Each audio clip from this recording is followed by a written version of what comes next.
Hello everyone, this is Kawainame TV. This video is all about what if Naruto replaced Kiba in Teammate Part 2. This story is a fanfiction. Don't forget to like, share and subscribe. Kindly click the bell button for more updates. Chapter 7. Because they were to patrol a couple of miles within the border, Teammate was required to set up their own camp well back from the boundary with the land of Earth. Kurenai merely shook her head when their first patrol discovered the subtle traces of Darikatsu's camp. They had claimed a small clearing within sight of the actual border. Naruto supposed the Hokage had been right, those bakas were spoiling for a fight if they did that. Naruto tried to pay close attention to how Kurenai-sensei had them do things, because there was almost always a reason behind it, like the way they randomly varied their patrol patterns to make it harder for someone to slip by them undetected. It was embarrassing, but sometimes he did have to ask her why. At least she didn't berate him for being stupid when she answered his questions. Instead, she seemed pleased that he wanted to know. Not knowing why she did this began to bother him until he finally had to ask her about that as well. Some instinct made him wait until Hinata and Shino were sparring after dinner, because he wasn't sure what the answer would be. Kurenai kept her eyes on her students as they fought. Running the patrols was helping their speed and endurance, but she said she still wanted them to train a little when they took breaks. If their bodies were too tired, she would go into what Naruto recognized as her lecture mode, and talk to them about things they needed to know. Those were usually interesting, but it was another time when she also welcomed questions. Why was this so? Anyo, sensei, Naruto said in a low voice as Hinata slapped aside Shino's punch and made a strike toward his midsection that forced him to quickly backpedal. She still wore the weights, but they were slowing her down less and less. He wondered if she even noticed this. What is it, Naruto? Kurenai replied. I've been asking a lot of questions lately, he said, but his voice trailed off. How could he say this without sounding like a baka? Yes, she said, her eyes still on the combatants. I'm glad you've been taking a more active role in learning strategy and tactics. But that's just it, Naruto said, the words tumbling out easier now. Why are you so happy that I'm asking all these questions? Almost all the teachers at the academy got mad when I asked questions. Everyone but Iruka, she asked softly. Shino used his greater reach to force Hinata to retreat again. Naruto shrugged. Iruka's different. He grew up without parents like I did, so he cuts me a break. No, Kurenai said firmly, he's not. He's doing his job properly. Evidently, he's one of the few instructors that is. Nani? Naruto asked, his eyebrows drawn together in confusion. Kurenai sighed. Naruto, why do you ask those questions? Are you seeking attention? Are you trying to delay me so I don't start talking about a new subject? Or are you simply trying to irritate me? No, sensei. Naruto said quickly, I just asked because I wanted to know. Exactly, Kurenai murmured as Hinata leapt over Shino's leg sweep. A student that actually wants to learn is a blessing to a teacher. Why should I want to discourage that? But, why didn't the instructors want? Naruto's voice trailed off. It's because of me, isn't it? He asked coldly. Not precisely, Kurenai said in a voice little more than a whisper. Naruto, I'm not going to excuse their behavior, but I think it might help you to understand. When the Kyuubi attacked, it was like a natural disaster. It was unstoppable. I was miles away from the battle and I could still feel it. More chakra and killing intent than I'd ever imagined was possible to exist. I'd never been more afraid in my life, and I imagine that was true for everyone else in Konoha. Then it was defeated, but at the cost of the Yondaim's life. It's hard to explain how much we all loved the fourth Hokage, but I think any one of us would have given their lives in his place, were it possible. But then he was gone, and so was the demon responsible for his death. Everyone was angry and grieving for the Hokage and everyone else who'd died, and there was no real outlet for that grief and rage. I know the third and fourth Hokages wanted you to be seen as the savior of the village, but I don't think it was possible, not with everyone still full of rage. Especially since there was really only one obvious outlet for that rage. Me, Naruto finished her sentence dully. After another quick exchange of blows, Hinata and Shino sprang apart, panting. It's hard to break an ingrained habit, Kurenai said, slipping into her lecture mode for a moment, but once someone does manage to see the real Naruto, they don't go back to seeing you as a demon, do they? No, they don't, Naruto said with a sigh. But I was at the academy for years, and it seems like Iruka is the only one that bothered. All of the other instructors were just trying to get back at my prisoner by making me feel stupid. As I said, I will not excuse their behavior, Kurenai agreed, but I also know that Iruka really does care about you. When he heard about the spy, he thought I'd ordered you to fight, until I explained, he looked like he wanted to kill me. Naruto was mortified that Iruka almost attacked another shinobi because of him, especially a Jonin. Oddly enough, he also felt a strange warmth to know that the man cared about him that much. G. Gomen, he choked out, apologizing. No need for apologies, Kurenai said. I'm glad to see the truth of his feelings. We had a very productive conversation, and I think I may be able to call him a friend in the future. But do you realize why my attitude toward questions may be somewhat at odds with what you have previously experienced? Naruto looked puzzled for a moment and then nodded. Because the others wanted me to stay ignorant and fail as a ninja, that was the only means they could see for getting even with the Kyuubi. That is an accurate summation, Kurenai said as Hinata landed a solid hit on Shino's shoulder, making him stumble backwards. Understanding and teasing apart the motivations of others, based upon indirect observations, is a valuable skill to cultivate for a shinobi. Even more so for a Hokage. Everything is a lesson with you, isn't it? Naruto asked, half-jokingly. Of course, Kurenai replied softly as she stood up. We have a lot of ground to make up, and I am responsible for your education now. Naruto blinked as he absorbed that statement. He barely listened as Kurenai gave a detailed critique of the sparring match they'd just watched together. Things were quiet, at least at first. When Kurenai was satisfied that their stamina and chakra reserves were up to the task, they began following their patrol routes through the tree cover rather than on the ground. After mastering the water walking exercises, using chakra to keep their footing on tree branches was easy. Before the day was over, they were leaping from tree to tree, subtly boosting their leg strength with small amounts of chakra to improve their leaping distance. Even with his weights, Naruto could make a 20-meter jump from a standing start, without really straining himself. He did, however, make sure he aimed for branches that were sturdy enough to handle his extra weight. Getting dumped on his head once was enough. While this method was faster, Kurenai cautioned them to not use it in hostile territory, or when they feared they would be ambushed. It was damned hard to dodge a thrown kunai when you were in mid-leap, and landing on an explosive tag can ruin your whole day. With a little subtle begging, Naruto also persuaded Kurenai to show them some more jutsus. It had been embarrassing to admit it at first, but she also showed him why he had so many problems using the body substitution technique, Kawarimi no Jutsu. It worked sometimes, like when he ambushed Sasuke Tem, but it failed more often than not.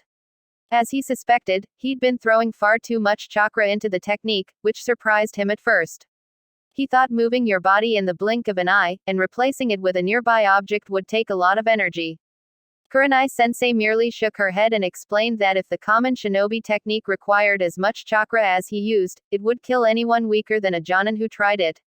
It was a little disturbing to realize just how much more chakra he had available than other, well, normal ninjas. Of course, as Kurenai pointed out, as bad as his chakra control was, he wasted so much that it wasn't that obvious. But in the same breath she promised to work with him until he was as efficient as she was. Naruto couldn't wait, he wanted to show everyone that he wasn't just empty boasts. Kurenai's repertoire of ninjutsu seemed somewhat eclectic. She seemed to know techniques from a variety of styles. Sensei reiterated her motto of, there is no such thing as useless knowledge, when Shino asked her about it as she introduced them to a Doden jutsu. Doden. Wana, let one mold chakra to influence the ground around their target. It required you to touch the ground as you released the molded chakra. But making the earth flow up around the target's feet, slowing them down or trapping them, was really useful if used correctly. This jutsu was especially tricky for Naruto, because if he molded too much chakra into the technique, the ground would liquefy around Kurenai's feet, letting her merely step out of it. Fortunately, all the practice he'd had getting Suiden, Gyushu under control paid off here, and he mastered it almost as soon as Shino and Hinata. He was a little puzzled when he finally got it right. Hinata was trying to apologize for something, but when he asked her what she did wrong, she wouldn't tell him. Remembering Kurenai's words, he just shrugged and smiled at her. Whatever you did, I'm not mad at you. You're a good person, Hinata, so I know you'd never do something to be mean. For some reason, she spun around and quickly walked away. Naruto turned to Shino with a questioning expression, but the bug user wouldn't say anything. Again, Naruto had the oddest feeling that Shino was smirking at him. He hoped Kurenai introduced a Kaden Jutsu next, so he could, accidentally, burn the collar off of Shino's jacket. On the second week of the patrol, Hinata's Byakugan caught traces of swift movement at the edges of her range. They changed courses to track what had to be a shinobi and followed it all the way back to the border. As quick as they were, it still crossed back over the border before they could catch it, and Kurenai called a halt when they were still several meters short of the invisible boundary. Naruto noticed they were standing near the clearing that Derekatsu's team had used as a campsite. At the other end of the clearing, on the earth side of the border, were four figures that seemed to be around Kurenai's height. Naruto wondered which one had violated their border to lead them here. He looked left and right, his nostrils flaring, wary of an ambush.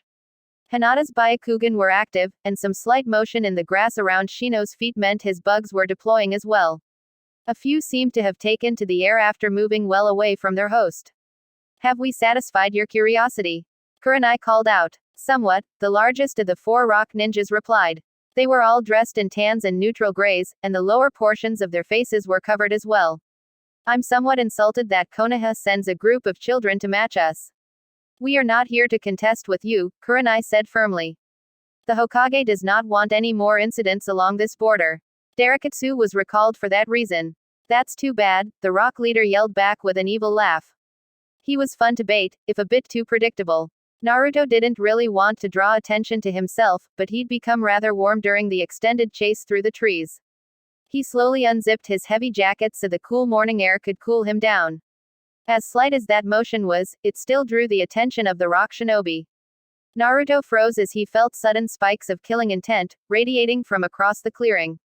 His ears strained to catch the whispered words exchanged between the Iwa ninjas, but he could barely make out a few, such as, bastard, flash, and yellow. It really didn't make a lot of sense to him, but he froze in place, not wanting to provoke anything more until Kurenai said the word.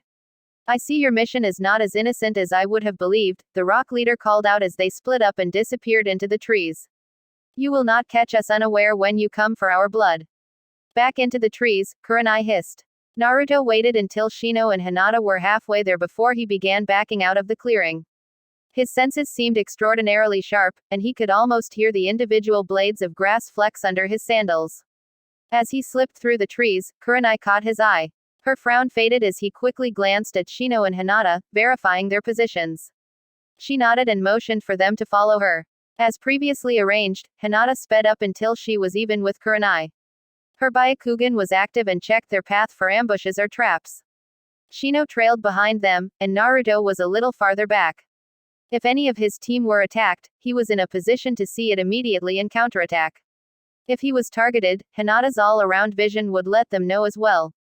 Kurenai-sensei led them on a circuitous route, doubling back many times to check for pursuers. Nothing more dangerous than a frightened deer was found, so eventually they returned to their camp. Anyo, sensei, Hinata said as soon as they stopped. What happened back there? I'm not completely sure, Kurenai said, frowning. Their sudden aggressiveness is worrying, Shino said gravely. Naruto could only nod in agreement. I could read their lips, a little, through their masks, Hinata said, blushing. What does yellow flash mean? Kurenai stiffened at Hinata's words, and then she turned and peered closely at Naruto.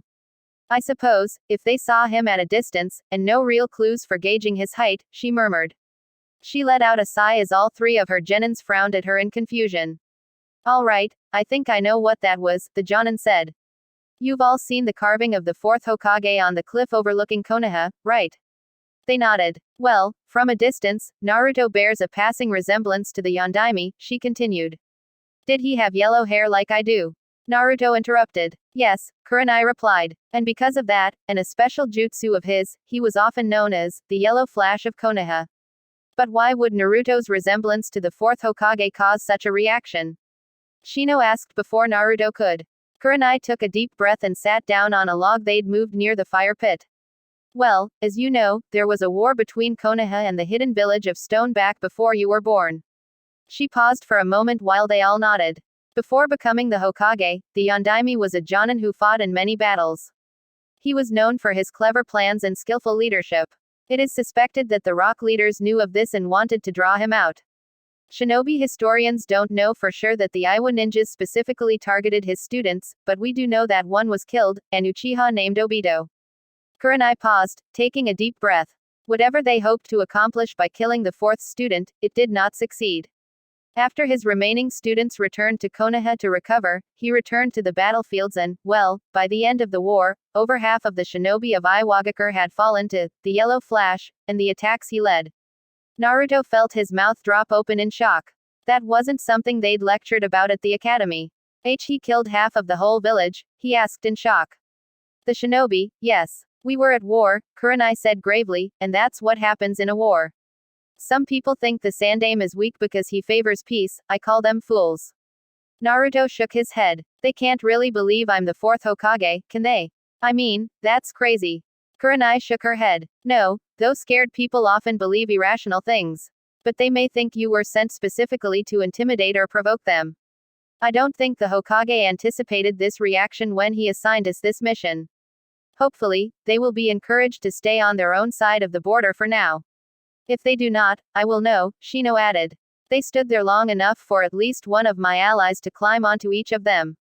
Those were female Kikai bugs, so I will quickly know if they get within scent range of one of my sentries. Very good, Shino, Kurenai said with a smile.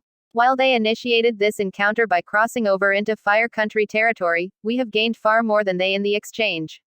Naruto remembered Kurenai's words and tried to stay optimistic as he gathered wood for the cook fire.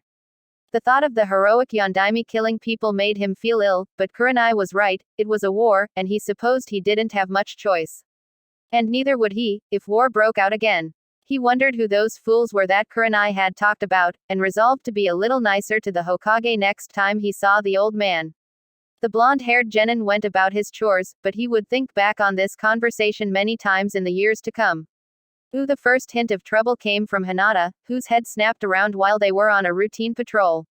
Sensei, she hissed. Naruto, who was in the process of leaping toward the next tree, caught himself with one foot still touching bark, so he increased the chakra in that foot and awkwardly recoiled back onto the bough.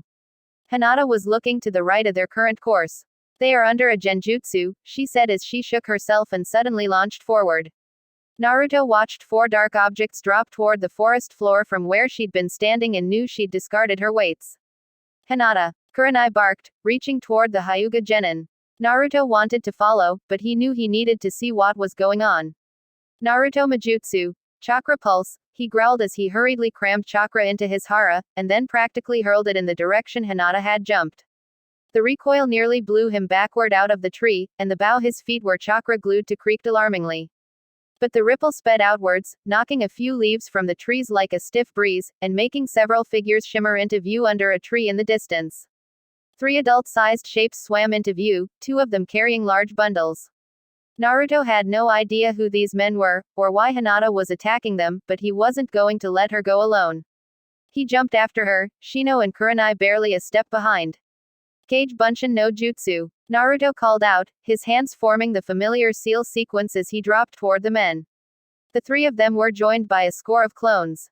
The man on the left dropped his cloth-wrapped burden and began making seals, his fingers a blur.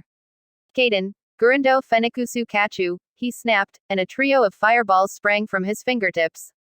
They spiraled outwards, leaving trails of fire that grew ever wider as they spread. Shino and Kurenai avoided the worst of it, but the vortex of flames had been aimed directly at Naruto and his clones. Naruto threw his arms in front of his face at the last moment and tried to shift his chakra to protect his face. The heat that washed over him was intense, and he didn't need to hear the multiple pops to know his clones had been destroyed. When he broke through the funnel of fire, the cool air beyond was incredibly sweet. He dropped to the ground in a crouch as he spread his arms again. His face felt tight and hot, and the smell of scorched hair was unbelievably foul, but he was basically in one piece. Damn, Koro, you're slipping, the largest of the strangers said. I thought you were going to cook that little bastard for dinner. He was tall and heavily muscled, and wore only loose pants and heavy boots.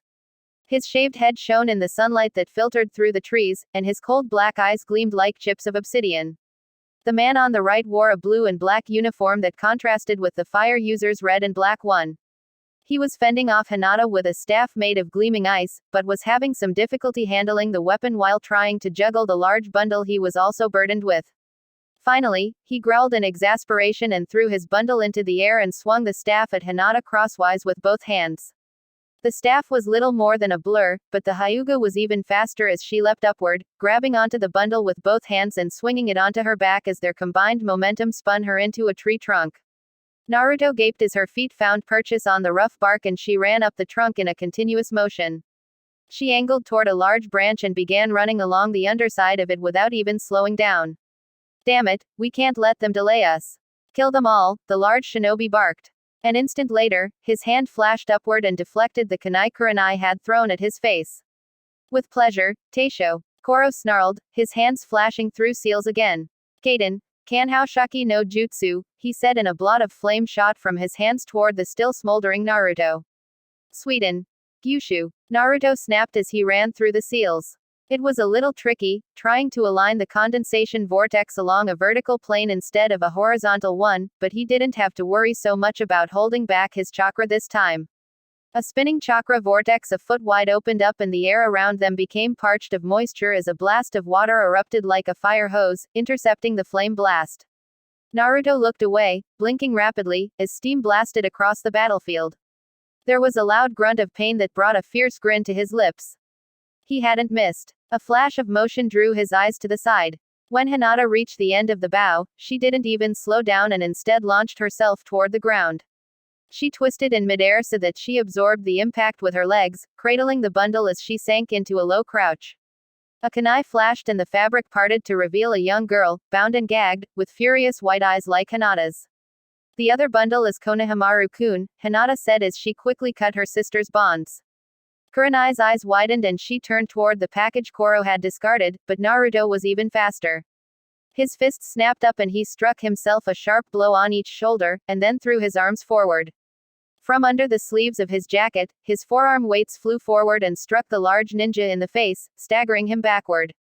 The discarded weights fell to the ground, where they embedded themselves in the soft forest loam. In a flash Naruto was running past the leader, whose fist made a crater in the ground inches behind him. Naruto silently thanked Guy and Lee as he grabbed the other bundle and slung it toward his sensei. Kurenai caught it without missing a beat, her kunai already moving. Things were moving rapidly, too rapidly for him to keep track of. The guy with the ice staff was closing in to reclaim his prize, but Hinata stepped over her sister, leaving her a kunai to finish freeing her legs, and set herself in his path. The staff flashed forward, but this time she was ready, and shattered it with a Juken strike.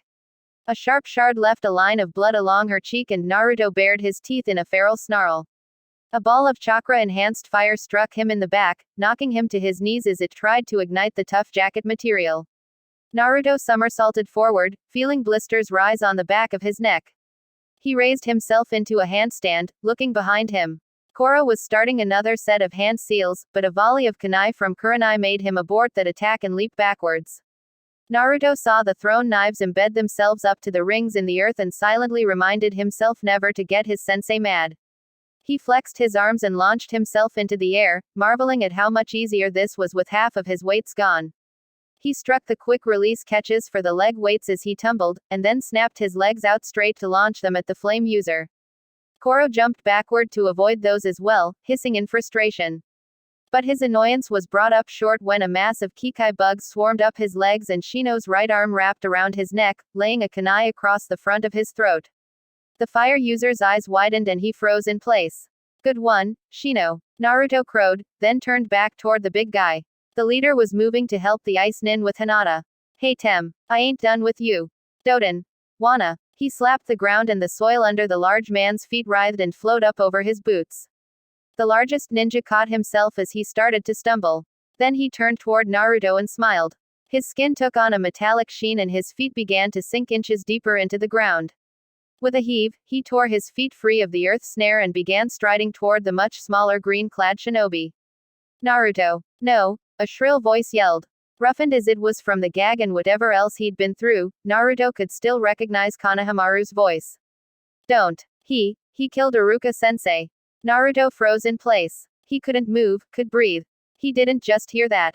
He couldn't have. It was impossible. He felt the blood rushing in his ears as his fingers curled into claws. His blood was turning into fire in his veins as his mind shut down. He saw Hinata hesitate, jumping back from the ice user and turning toward him, her eyes wide. A quick jutsu from the blue-clad ninja launched a volley of ice shards at the Hyuga. Her Byakugan still active, Hinata avoided or blocked most of them, but the last one struck the side of her head. She dropped to the ground. Kurenai's hands were a blur as she launched a volley of kunai. The ice nin dodged and blocked, but still ended up with one jammed into his shoulder. Kurenai charged at him, a blade in each hand. Get out of here. Run, she shouted at the children who were gingerly climbing to their feet. Konohamaru grabbed the Hyuga girl's hand and they ran into the forest. Now, the leader said as he stomped toward Naruto, beginning to pick up speed. A sudden roar of flames from behind him made Naruto turn, even as he spun away from a fist that nearly flattened him as it drove into the ground. I don't need to use seals to do this one, boy. Koro smirked as his body was wreathed in flames. There was a loud crackling sound as Shino's Kikai bugs were incinerated. Shino himself was blown backwards off his feet, his right arm a mass of flames. Naruto continued sidestepping, trying to keep both of the bastards in front of him, and lead them away from Shino and Hinata. The fire user didn't seem to be that interested in Shino, because he began flicking small fireballs at Naruto, making him jump to the side as they ignited the parched grass. Shino rolled over and over in the grass, eventually smothering the flames as he rolled away from the clearing. The right sleeve of his jacket was burned away, and what Naruto could see of his arm was a mass of red that didn't look good at all. Against all reason, Shino tried to struggle to his feet, holding himself up with his good hand. The ever-present sunglasses gone, the Aburame boy locked gazes with Naruto for a moment. Then his hazel eyes rolled back into his head, he slowly toppled forward and was still. Come on, the leader said. Cook this little brat and then we can triple team the Jonin and get out of here. I'd like to take my time with her and the girl, the flame-wreathed ninja leered, but it shall be as you command. Stand still, boy, and I'll make this quick. Naruto froze in place. The thought of these two hurting his sensei and Hinata finished a process that began with Konohamaru's shout, and gathered momentum as he watched Hinata and Shino fall. He felt something snap inside. I'll kill you, he screamed and charged toward Koro, whose eyes were suddenly wide. Everything seemed to be covered by a red haze, and Naruto vaguely realized that the Kyuubi's red chakra was exploding out of his skin. He wondered if this meant the seal was breaking, but he didn't really care as long as it meant he could stop them from hurting his friends. The fire user hurled fireball after fireball at the short ninja, who suddenly didn't seem so ridiculous an opponent. The pronounced whisker marks the boy could feel etching deeper into his face probably had something to do with that, along with the pronounced canines that were starting to draw blood from his lower lip. Naruto batted the flaming missiles aside with contempt, ignoring the sting in his palms that disappeared almost as soon as it registered. As he leapt onto him, Koro finished a series of frantic seals. Kaden. Okibi Shunetsuji Goku, he screamed as flames exploded outward from his body. Naruto crashed through the flaming shockwave, feeling it as little more than a warm breeze through the haze of rage and the red chakra that seemed to feed it. He landed on Koro and drove the shinobi to his knees as his hands locked around the bastard's throat. The man's hands tore at his wrists, but Naruto's arms could not be moved. The firestorm around them gained in strength as the man's struggles grew more frenzied. Naruto grinned, enjoying the weak man's terror, but a flash of light gray in the corner of his vision seemed to nag at something in his mind. With a wrench, Naruto turned his eyes away from the intoxicating terror in the man's eyes and looked to his left. The firestorm jutsu, heightened by mortal terror, was still expanding. Kurenai and the Ice Nin, still locked in mortal combat, were forced to move away, but the flames were also creeping toward Hinata's unconscious body. Naruto felt like he'd been dunked in ice water. His head snapped back around and he snapped the fire ninja's neck with one quick motion.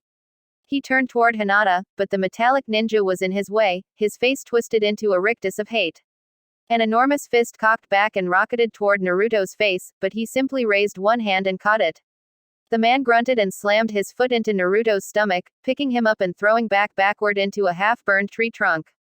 I don't know what kind of freak power you have, he snarled, but I can turn my skin into solid steel. You have as little chance of defeating me as that stupid teacher that tried to protect those brats. I'm going to crush you, and then your leader, and then I'll kill your little friends before I collect my prize, and there is nothing you can do to stop me. Rather than standing, Naruto raised himself onto all fours, balanced on his fingertips and the balls of his feet. In a flash, he drove forward, sending gouts of churned earth flying into the air behind him. The metallic ninja laughed and launched himself forward as well, his fist poised to crush the runty brat who dared kill one of his men. There was a loud crunch as the two collided, and dust and debris filled the air around them. As it settled, one could see where a huge fist had smashed into the ground, flattening everything under it as it made a crater nearly 6 feet across. A much smaller fist could be seen protruding from the broad metallic back. Blood poured out of the wound, joining the growing pool beneath the crouching giant.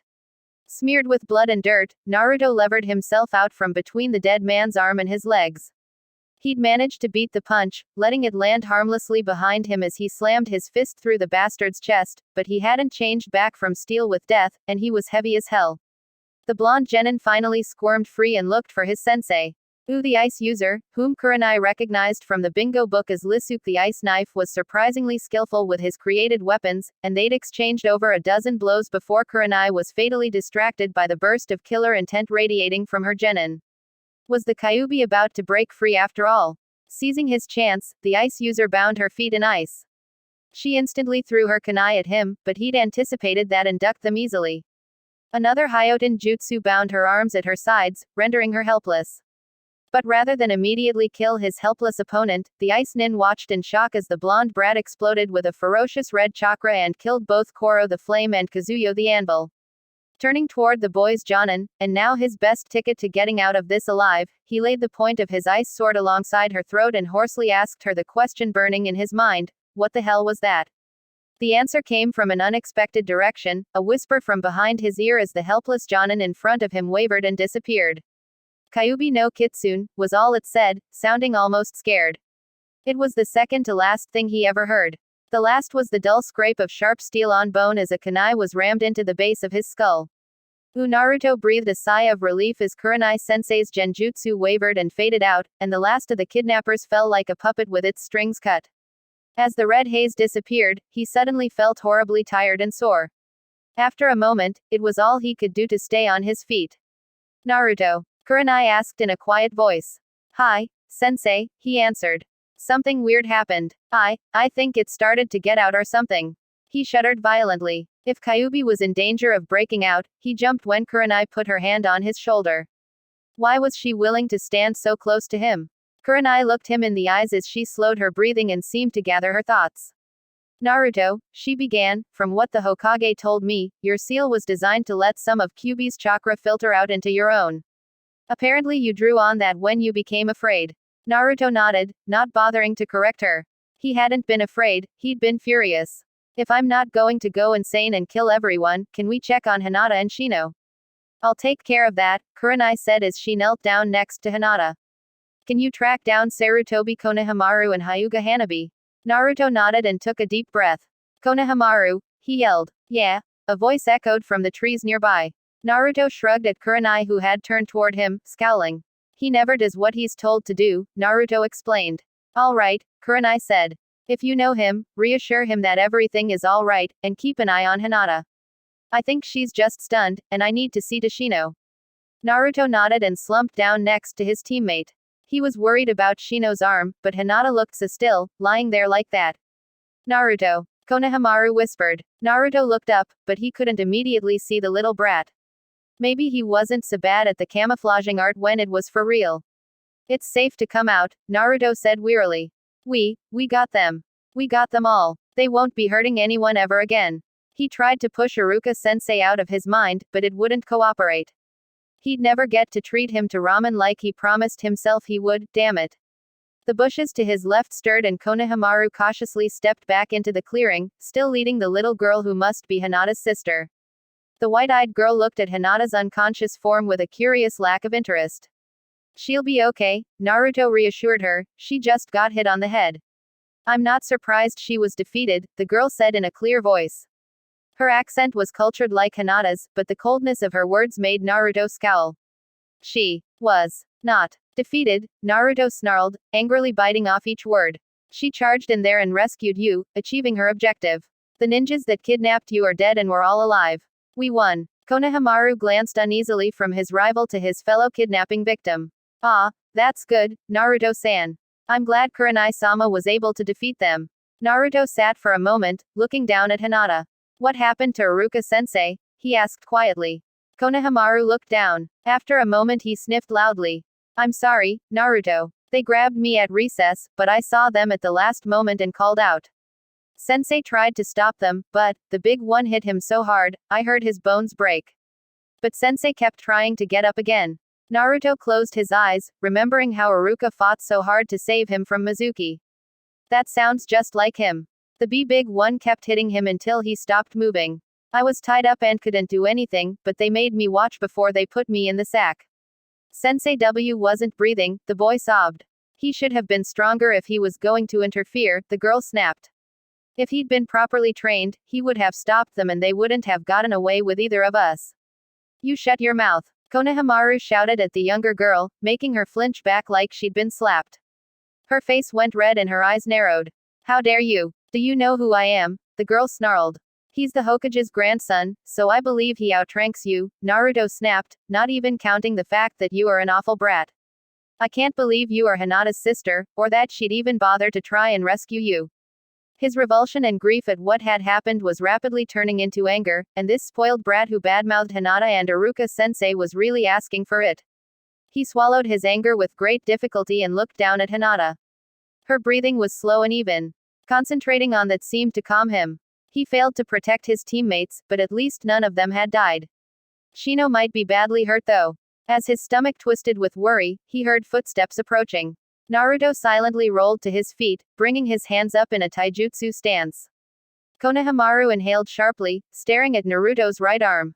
Previously concealed behind the genin's torso, it was coated with drying blood up to the shoulder.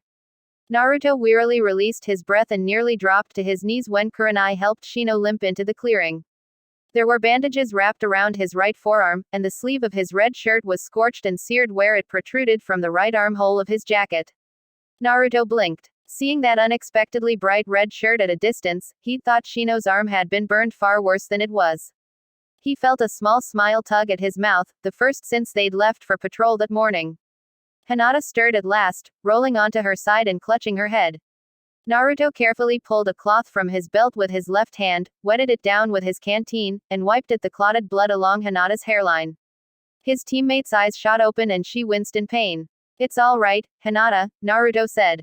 We got them. Your sister and Konohamaru are safe.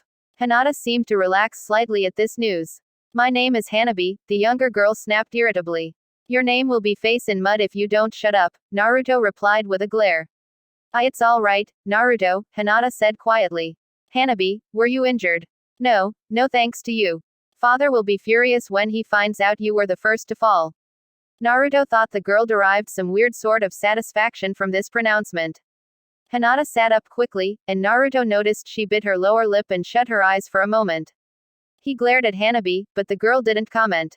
What the hell was going on with these two? Hinata slowly climbed to her feet. Naruto thought she was barely keeping her balance, but some impulse kept him from reaching out to steady her. If you are unhurt, we should probably return to our camp to regroup, she said. That might be a good idea, Kurenai said, glancing over at Naruto. But we should moderate our pace for our guests. They set out for their camp, walking slowly along the forest floor.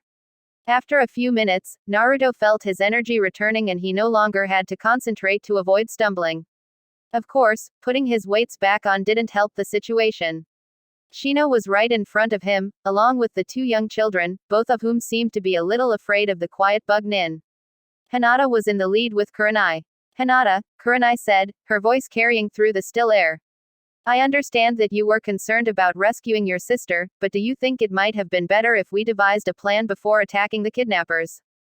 Gomen, sensei, Hinata said, ducking her head apologetically. I would have preferred to have done that, she continued, her voice clearer than it usually was when she was embarrassed and apologizing. But there wasn't time. As fast as they were moving, if we didn't immediately intercept them, they might have outrun us to the border with Earth Country. I see, Kurenai said thoughtfully. I agree with your reasoning, Hinata. Your decisive action not only saved 2 lives, but it also prevented a diplomatic incident, if not a war. Hanabi let out a snort. Konohamaru shushed her, glancing worriedly back at Naruto. Naruto didn't say anything, but he could feel his upper lip curling. Hinata really had saved their butts, so why was her sister being such a brat about it? The sun was setting and Naruto was very happy when they reached the camp so he could sit down for a moment, even if Hanabi didn't seem to think much of it. Konohamaru, on the other hand, thought it was really neat. Naruto knew he was training to become a ninja of the leaf. Maybe this was a preview of what he might be doing in a few years when he'd have missions of his own. On the other hand, there was no telling what Hanabi's problem was. After a moment, he rose to his feet and made his way to the nearby stream. The blood came off his hand fairly easily, as did the bloody mud that stuck to his pants. But the blood in his jacket had soaked in, and he really had to scrub to get it out. The heavy fabric was waterlogged before he was done. He grimaced and carried the folded jacket back to the tents, planning to dry it by the fire. The evening air was cool on his skin, and the breeze ruffled his black t-shirt as he walked toward the fire. Konohamaru looked up and peered at him curiously. "What's that, Naruto-san?" he asked, pointing at Naruto's wrist. Naruto peered down at the rounded bracer of leather and metal. "Ah, that's my wrist weight. It helps me increase my speed and strength." Out of the corner of his eye, he saw Hinata look up suddenly, her expression chagrined. Kurenai wordlessly reached into her bag and handed Hinata her weights. Hinata accepted them with a blush. Hanabi peered at him curiously. "What's the point of slowing yourself down with those?" She hadn't noticed Hinata, for which Naruto was quietly grateful, so he answered her question, ignoring the tone. "If I wear these all the time, my muscles get used to moving with the extra burden, then when I really need it, I get rid of the weights and I move that much faster. Wearing these when you train is also good for building up your endurance." "You spar with weights on?" Konohamaru asked, eyes wide. "Yeah," Naruto said. "I learned about them sparring with an older shinobi named Rock Lee." Hanabi let out a laugh. "I know him. He's that loud crazy baka that Neji Ni-san is saddled with on his team. I wouldn't do anything he told me to do." "It was Guy-sensei's idea," Naruto said coldly, "who is Lee's sensei and must therefore be this Neji's Jonin sensei as well. Why don't you ask your Neji Ni-san if his sensei is a fool? That man knows more about taijutsu than almost anyone I can think of." "Naruto," a loud voice cried out, making him cringe reflexively. "It warms my heart to hear you defend my teachings. You have truly not forgotten the fire of youth." "Guy," Naruto gasped. "Yash, sensei." "Lee," Naruto said, rubbing at his eyes. Guy and Lee leapt into the clearing, obviously practicing their dynamic entry jutsu. They were followed, less dramatically, by several Anbu in their distinctive animal masks, a large, rough-looking woman with red marks on her face and shaggy hair, a huge black dog, a man with long hair and white eyes, and a tall man with sunglasses and a large concealing full-length coat that had to be related to Shino. Tenten and a boy with the distinctive Hyuga eyes rounded out the crowd. Hanabi immediately ran toward the white-eyed man in long, flowing white robes. She quickly bowed before him and he nodded his acknowledgement. Hinata shakily rose from her seat and presented herself similarly, but her bow did not receive any acknowledgement. The tall woman grunted and scratched the black dog's ears. "I told you the kids had been released," she grumbled. Their scent trails held no hints of duress, and Kuromaru can always tell the difference. "I am surprised that those three were bested by a team of mere genin," the white-eyed man said. "It would be more likely that they had their prize stolen by Iwa Nin taking advantage of the Hokage's laxness." Naruto scowled at that. Their counterparts across the border only tried something once, well, that they knew of. Still, they didn't seem eager to test them after that first confrontation. "However unlikely it may seem," Hiyoshi-sama, the man wearing sunglasses replied in an urbane tone, "it would appear that those three missing nins were, in fact, defeated by a genin team." The man turned toward Shino. "To what extent were you injured?" "I sustained first-degree burns to my right forearm, with some second-degree tissue damage in one spot on the top of my wrist, along with mild smoke inhalation," Shino replied in a curiously detached voice. But then he frowned enough for his eyebrows to become visible. "Unfortunately, I was surprised by a seal-less fire jutsu and sustained significant losses to my colony. I estimate my Kikai jutsu capacity has been decreased by 60%. The older man nodded slowly. "It was fortunate that you had not committed more of your reserves. However, when you accompany us back to Konoha, you can bind more to your queen to restore your colony." But Shino shook his head. "Unfortunately, our relief is not due for another 3 days." The large woman let out a loud bark of laughter. "I think the Anbu can cover for you for a couple of days. Your team looks like it went through a meat grinder, you most of all." "Anyo," Hinata said hesitantly, drawing annoyed glares from the two Hyuga men that made her falter for a moment. "The Hokage ordered us to stay here until we received a specific written message," she continued quickly, ducking her head. Naruto blinked. He was honestly surprised that she'd managed to get that out, not to mention a little proud of his shy teammate. Hinata's right, he said loudly, drawing the attention of the angry Hyugas. Not that he cared, they were probably idiots like Hanabi, anyway. Guy-sensei frowned. Kurenai? He asked. My genin have accurately summarized our orders, she said, and the pride in her voice was unmistakable. We would be failing to complete our assigned mission if we left the border now, unless you have specific orders from the Hokage. Are you openly defying my authority? The elder Hyuga asked in a dangerous tone. Kurenai lifted her chin. Not at all, she said coolly. But our orders came from the Hokage, and only he may countermand them. You, Hiyoshi-sama, are not part of that chain of command. No one wishes to usurp your mission, Kurenai-san, Shino's father said quickly, cutting off Hiyoshi and earning a glare of his own. We merely thought your team was not in a condition to complete it. Your concern is appreciated, Kurenai replied politely, but Hinata and Naruto are basically uninjured, and Shino's mobility is unimpaired. Additionally, the rock ninja appear to be less than eager to test our defenses. Were they scared off when we all arrived, sensei? Lee asked Guy. No, Shino answered, shaking his head, they think Naruto is the fourth Hokage and are therefore terrified of him. Naruto wanted to sink into the earth, without using a Doden jutsu, as the adults all turned toward him in shock. One of the Anbu snorted behind his mask. Naruto supposed Shino was getting payback for all the times he'd knocked him around during their latest sparring sessions. Hey, they were standing a long distance away, he grumbled. A very long distance, the wild-haired woman agreed, laughing coarsely, if they though you were the Yondaime. Naruto scowled and stuck his lip out. The patient, watchful corner of his mind that Kurenai-sensei had been encouraging him to develop noted the way his antics had dispersed the tension in the air. Most of the adults were smiling slightly, except Hiyoshi-tem, who was glaring at him, and the other genins looked bored. At least no one was glaring holes in Hinata, or acting like they were going to try to force them to abandon their mission.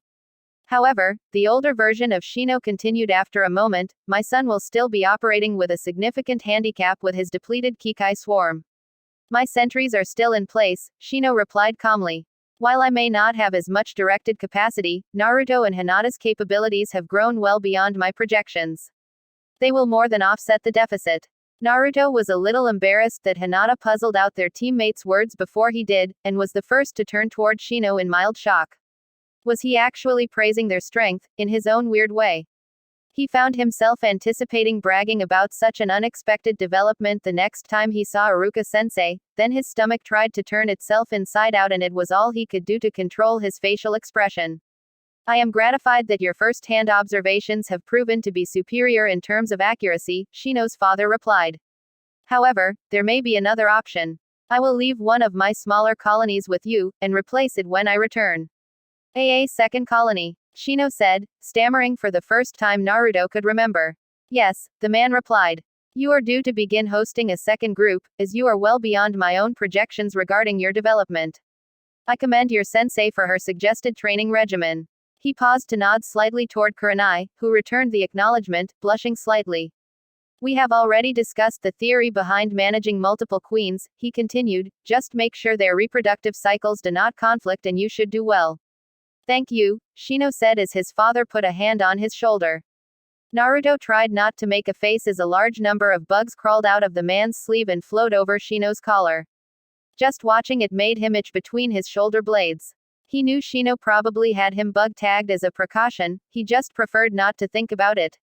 Naruto decided to casually look away before the compulsion to scratch became too strong. Guy-sensei caught his eye and nodded gravely. I hope you are keeping up with your training, he said. Lee has already increased his weights again.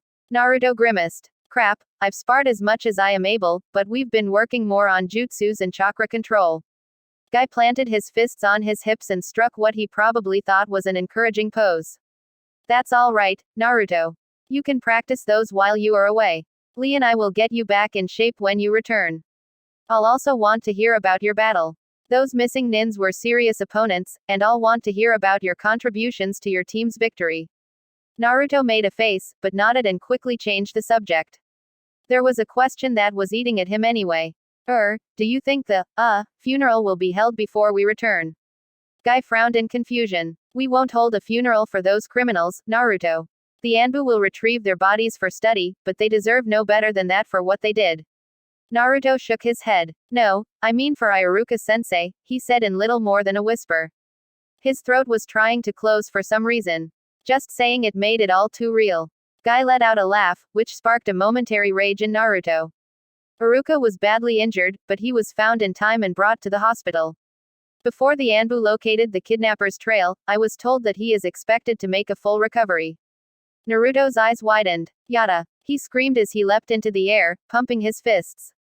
All the others were staring at him, some of them with obvious distaste, but he couldn't care less.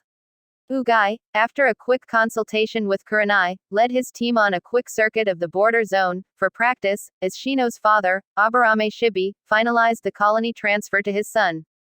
Hiyoshi stood at the edge of the camp, his arms folded in obvious impatience, as the rough-looking woman who'd been introduced as Inuzuka Sume, Kiba's mother, stood next to him, telling jokes to the silent Anbu. Of course, she might have received more reaction if they had been good jokes. Konohamaru joined Naruto in a relieved mixture of crying and laughter when he realized that he'd been wrong about Iruka. Hanabi looked like she was about to say something when Hinata suggested that she should report to their father. The younger girl looked sharply at her sister, her eyes widening slightly in surprise, but she didn't say anything before she stalked off. I'm glad Iruka-sensei will recover, Hinata said in a quiet voice. Yeah, Naruto said. I'm sorry I kind of went nuts when Guy told me. He scratched at the back of his head as his face colored a little. Recalling the contempt of the Hyuga's faces made him scowl. Is it a bad thing to care about people, Naruto? Hinata asked. It's not something you should be ashamed of, is it? Naruto frowned. Was she asking him or telling him? He wondered if she thought about that a lot. I don't know, Hinata. We were told in the academy that shinobi are supposed to be emotionless, but Kurenai doesn't seem to feel that way. He recalled how she encouraged him to think of his teammates as friends to be protected.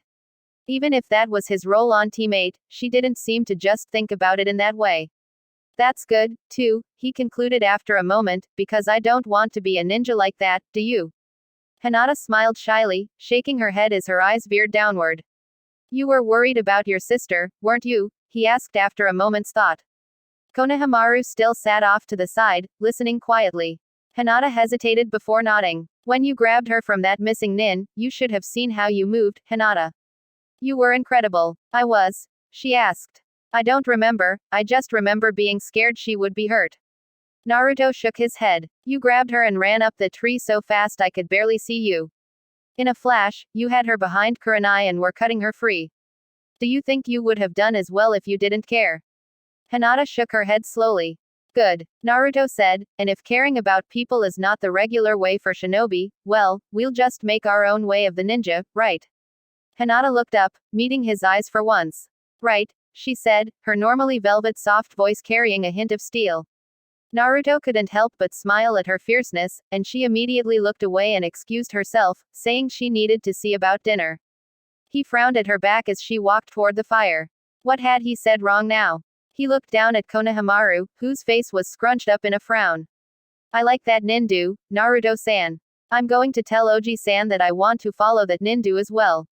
Naruto made a chagrined face as Konohamaru stood up and walked over to get a better look at Sume's enormous nin dog, Kuromaru. He didn't want to think about all the trouble he would be in if people thought he'd corrupted the Hokage's grandson into following some heretical nindu. Of course, the aggravation it would give that stuck-up arrow Baka, Ebisu, might be worth it. The blonde genin sighed as he stretched before leaving to gather more wood to build up the fire. Hinata was preparing most of their stored meat and dipping heavily into the rice bag, using the largest collapsible pot to boil it. He supposed she was right to do so, if she planned to feed this many people. Kurenai gave Naruto a pointed look as he returned with an armload of dead wood. She cut her eyes toward a very industrious Hinata and smiled slightly. Naruto nodded and left to get more wood. A lot more. Ooh, the campsite smelled rather appetizing when Team Guy returned. Your system of semi-random paths is very devious, Guy announced in a grand voice. It would be quite difficult for an intruder to anticipate your position at any particular time, especially if young Shino has made good use of his little friends, ha ha ha. Naruto did his best to show respect and not wince at Guy's humor. Shino and his father nodded at each other and stood up. Naruto's ears could almost make out what sounded like a faint buzzing sound coming from them, but he couldn't be sure. Hinata was setting out their entire store of eating utensils, and Sume was eagerly walking toward the fire when Hiashi's voice interrupted them. If the Ibarames are done, we should leave now, he said. Hey, she just fixed dinner for us. Sume objected. It will soon be dark, Hiashi said in a patronizing tone. We are very near a semi-hostile border. You may risk the Hokage's grandson if you wish, but I do not want my heir to linger here any longer than necessary. Now that the Aburame is finished with his son, I insist that she be brought back to Konoha. With a full escort. Immediately. Hiyashi-sama is within his rights to make such a demand, Shino's father said in a very bland tone. Naruto glanced at Shino out of the corner of his eye. He had some suspicions about when Shino talked like that, and they were now being confirmed. We will return now. Kurenai-san, we will report to the Hokage as soon as possible. Understand that I will advise him to recall your team immediately for a thorough debriefing. Try to record any words the kidnappers may have said or any clues as to the identity of their employers. The direction of their flight may not be a completely reliable indicator of their objectives. Kurenai nodded as the visitors all stood up. Naruto noticed Hinata hurriedly placed some of the rice balls and seasoned deer skewers into a folded cloth and quickly handed it to Tenten. The weary Kunoichi smiled and bowed to the girl, as did Lee, whose stomach let out a low growl. Naruto guessed they would be traveling fast, because the Hyuga boy, Neji, picked up Hanabi and Guy lifted a protesting Konohamaru into his arms. They leapt into the trees, surrounded by most of the Anbu squad. Shibi, Hiashi, and the rest of Team Guy followed. Sume scowled after them, but smiled when Hinata handed her another bundle of food. The Jonin playfully mussed the girl's hair as she thanked her, then she followed the others into the trees, Kuromaru loping into the woods below her. Still, when she turned back around, the blushing Hinata looked at all the remaining food she'd worked so hard to prepare and her face fell. Well, Naruto said, racking his brains for something to say to her. More for us. I'm really starving, and Shino is eating for 3 now. In all honesty, the fight had taken a lot out of him, so he joined his team at the cook fire and proceeded to stuff his face. Shino and Kurenai also seemed unusually hungry as well. In the end, his stomach hurt, a little, but there weren't any leftovers from the large meal. Hinata's eyes had gone a little wide as Naruto continued to eat the simple, but well-prepared food. When he was finally done, Naruto leaned back and patted his slightly distended stomach. He could barely move, and they'd have to hunt tomorrow, but Hinata was smiling, a little ruefully, at her teammates. That night, as Naruto struggled to find a comfortable position to sleep in, he wondered about this new ninja he and Hinata were going to follow. He'd need to think about this. A lot. Chapter 8 Naruto did not sleep well that night. Of course, that was like saying that Uchiha Sasuke was a little stuck up, or that Sakura was slightly enamored of him. In other words, a massive understatement. He tossed and turned until dawn, sleeping fitfully for only a few minutes at a time. Each time he managed to drop off, he'd have such disturbing dreams that he'd thrash himself awake in short order, barely avoiding hitting Shino as he slept next to him. He pondered the new ninja's way he and Hinata were going to follow as he first dozed off, but then he abruptly found himself reliving that fight again. He was strangling the fire ninja, what was his name, Koro. He could still feel the man's throat under his fingers, but it was the terror that shone in his eyes that Naruto couldn't forget. The man had been afraid of him, and worse, he'd enjoyed that fear, he'd lapped it up like his landlord's cat with a saucer of milk. He'd been disappointed when the fire grew too close to Hinata and he had to break the man's neck to stop his fire jutsu. Naruto knew that a shinobi would sometimes be required to kill an enemy in order to complete his assignment. They even talked about it at the academy, and an old man from the hospital came and talked to each student privately after that lecture. Naruto grimaced. When he'd met with the man, Oji-san said before dismissing him was that he doubted Naruto would have any problems. At the time, he'd thought he'd been praised and left with a smile on his face. Now, Naruto knew the man was making an oblique reference to the Kyuubi. After all, demons enjoyed killing, didn't they? So in the depths of the night, Naruto stared up at the darkness inside the tent he shared with Shino and wondered if the villagers had been right all along. Only a monster would savor someone's fear like that. He already had the demon's red chakra running through his body, was it corrupting his mind as well? For a moment, he cursed Kurenai for teaching him to think things through, because now he could only lay there as his mind and emotions churned. It was said that power corrupts, how much more would that be true for power that flowed from a corrupted source? Inside him was the demon that wrecked Konoha and stole the life of its greatest leader. If it was corrupting him, shouldn't he try to do the honorable thing while he was still capable of feeling loyalty to Konoha? At one point, he began to think about reaching for a kunai, but then he remembered the mission they were on. Shino was still injured, and most of their group tactics depended on Naruto, as backup if nothing else. Also, if the Iwa Nins were afraid of him, they wouldn't press teammate for the last few days of their patrol. They needed him alive, at least until they made it back to Konoha.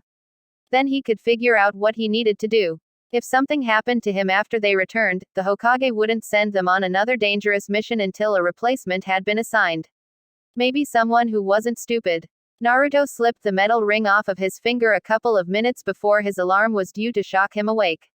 He wearily climbed out of the small tent, gritty eyes blinking at the gray light of dawn. He shrugged into his jacket, trying to ignore the small flecks of dark brown amidst the green of his sleeve. He'd need to take a trip to the laundromat when they returned, or would he? Naruto shook his head. He'd been up all night thinking, but he still didn't know what to do. He gathered more wood for the fire, moving as silently as a wraith through the early morning stillness. When he returned to the camp, Kurenai-sensei was awake, sitting near the fire with a folded map in her lap. Her red eyes were expressionless as she studied him. "How did you sleep?" she asked, the concern in her voice evident, even to him. Naruto shrugged, not trusting his voice. Hinata was a little sore when she awoke, for all that, she'd slept soundly. It was hard to believe that yesterday hadn't just been some elaborate fever dream. She still couldn't recall what she'd been doing or thinking when she rescued Hanabi, but Naruto-kun said she'd been incredible. The way he'd smiled when he said that made her stomach ache a little, mainly because she knew she was making more out of it than was really there. Still, he wanted her to join him in his nindu, that had to count for something, didn't it? Maybe one day, when he became Hokage, she'd be able to teach others his ninja way. It was doubtful that she'd ever qualify for Anbu, but maybe she could become one of the Chunins that guarded his office. That way she'd be able to see him almost every day. Surely he'd still have a smile for his old teammate, even after he became Hokage. She smiled at this pleasant fantasy as she sat up and stretched. She had a few bruises and some stiffness, but she should be more than able to perform her duties within the team. She carefully pulled on her sandals and slipped out of the tent. Kurenai-sensei was already awake, but Shino-kun was just emerging from the other tent. She offered to look at his arm, but he merely shook his head. "The pain is manageable, and it retains the necessary mobility. I am fine for now." Hinata nodded, and then began pouring out some rice for a quick breakfast before their next patrol. She frowned as she set the pot on the embers. "Anyo, Kurenai-sensei," she said in a quiet voice, "is Naruto still asleep?" "No, Hinata, he's been up for a while now," Kurenai said, frowning slightly. "I heard him several times in the night, so I don't think he slept very much at all." "Is it because he ate too much?" Hinata asked, feeling slightly guilty. She had a feeling he'd eaten more than he really wanted so she wouldn't feel awkward about dinner. It wasn't fair if he suffered because her father was displeased with her performance in the battle. She was growing weary of her constant failures, especially when others paid the price. "No," Kurenai said, shaking her head. Then she sighed. "He is troubled by yesterday's battle." "Why is that?" Shino asked, startling Hinata a little. "He was so quiet at times that one almost forgot he was there. He performed the best out of the three of us," he continued. Kurenai took a deep breath. Something Hinata had learned usually meant she was about to discuss something she didn't really wish to. "Naruto was forced to take a life yesterday, and I believe it was his first time." "Naruto killed one of the kidnappers." Hinata gasped. "Actually, he dispatched Koro and Kazuya both," Kurenai gently corrected her. The camp was cloaked in utter silence for a long moment. "That is impressive," Shino finally said. "Yes," Kurenai agreed, "but I think he still needs to come to terms with that.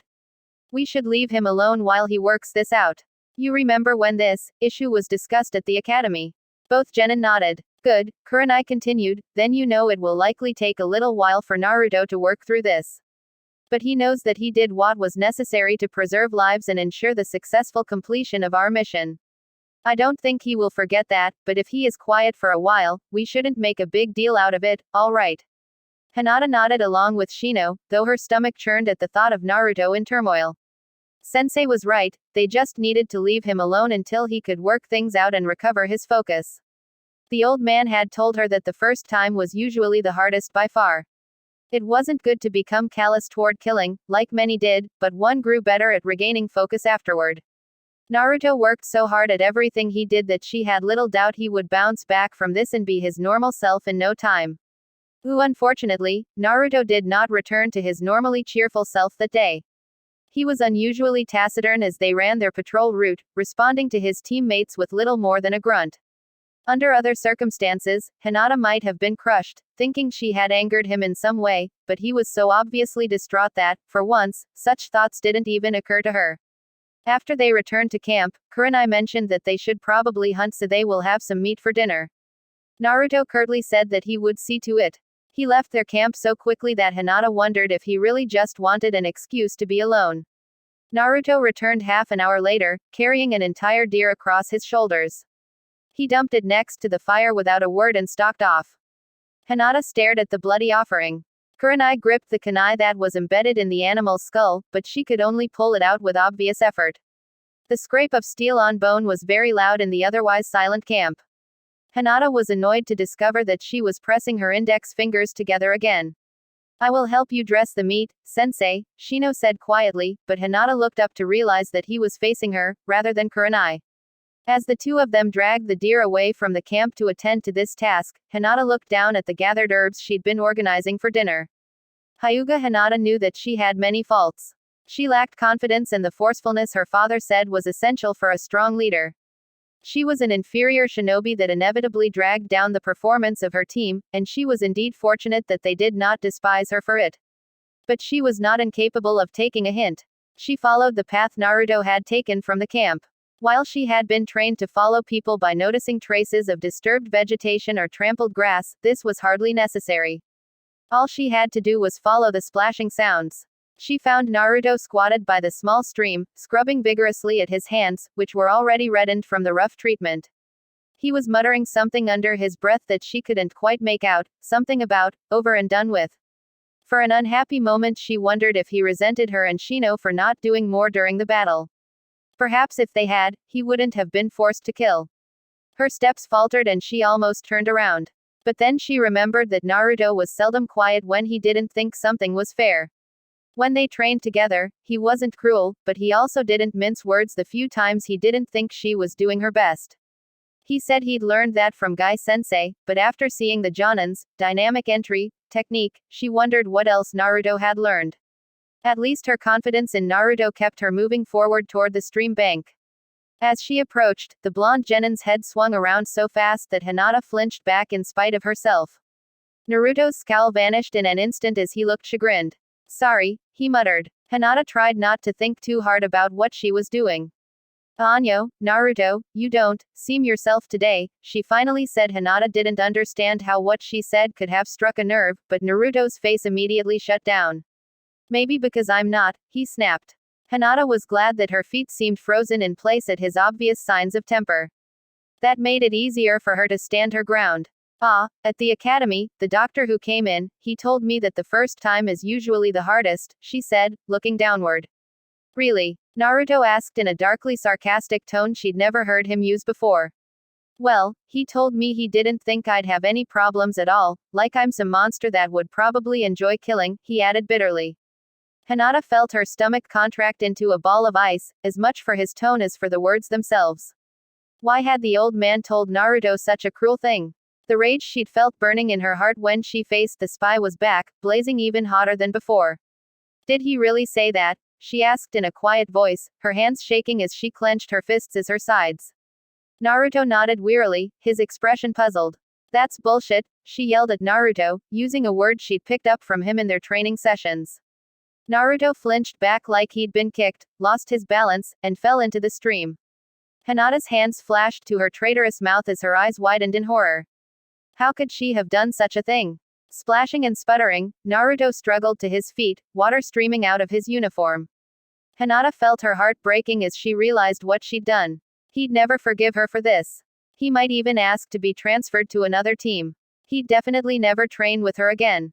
Hinata began trying to formulate an apology of sufficient magnitude to salvage her friendship with her teammate as he wiped at his face, spat out some muddy water, and snorted. And then he laughed. It was more of a rusty chuckle at first, but it grew smoother and louder until he was halfway bent over, holding his knees for balance and whooping like a madman at the tops of his lungs. Hinata was still frozen in place as Naruto sloshed back up onto the bank. He took off his jacket and began trying to wring it out. "And I just got this thing dry too," he muttered. That statement seemed to snap Hinata's shocked awareness back into her body again. I'm sorry, Naruto, I didn't," she tried to apologize. He waved off her apologies. "It was my own fault," he said. Then he cleared his throat and did a rough imitation of Iruka-sensei's voice.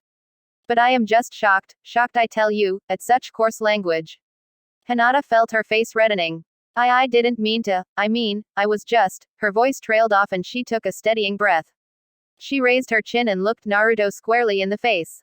"He had no business saying something like that to you, Naruto-kun. That is what I meant to say." Naruto looked up from plucking the soaked t-shirt away from his chest. "Maybe you were more accurate the first time," he said with a sigh. Then he peeled off the sopping wet fabric. Hinata abruptly turned and looked away.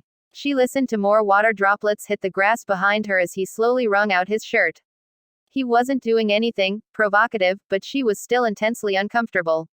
This made her feel faintly ridiculous, as they'd been camping along the border for weeks now. Trying to distract herself, she thought about his ominous words as she arrived. "What did you mean about not being yourself?" she asked him without thinking. Naruto did not answer at first. Worried about having given offense again, Hinata turned back around. Naruto was lost in thought, the t-shirt dangling from his fingers.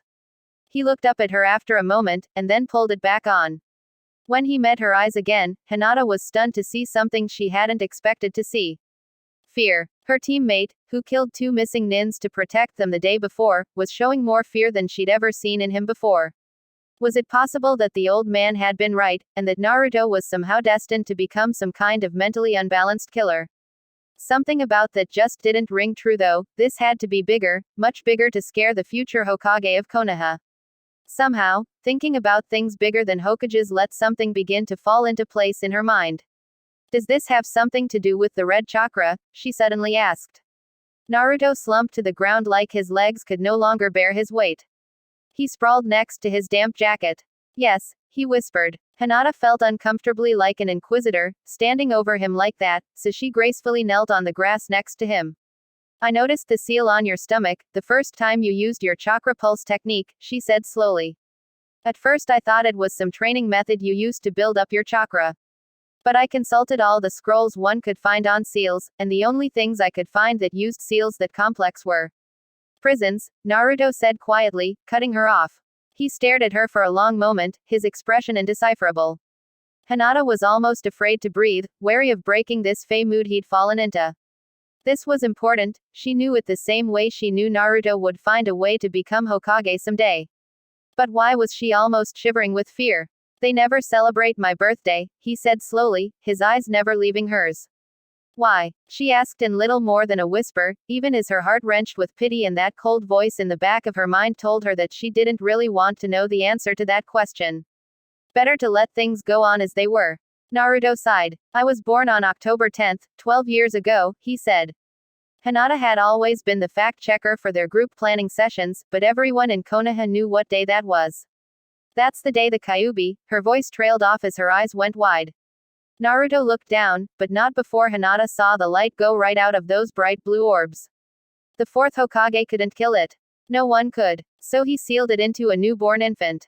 "You," Hinata whispered. It was an effort to even move her lips, as the enormity of what she'd just had confirmed crashed down on her. "Yes," he said in a dead voice. "The 3rd Hokage made a law forbidding anyone from revealing that secret except me, so you can't say anything. But our mission will be over in a few days. After that, you guys can get a new combat specialist." "Why?" she choked out. Was he angry that she'd figured out his secret? Or had she pressed him too hard for answers? She clenched her jaw to keep from crying out in dismay. Naruto shook his head like she was an annoying fly. "Why?" he asked in a puzzled voice.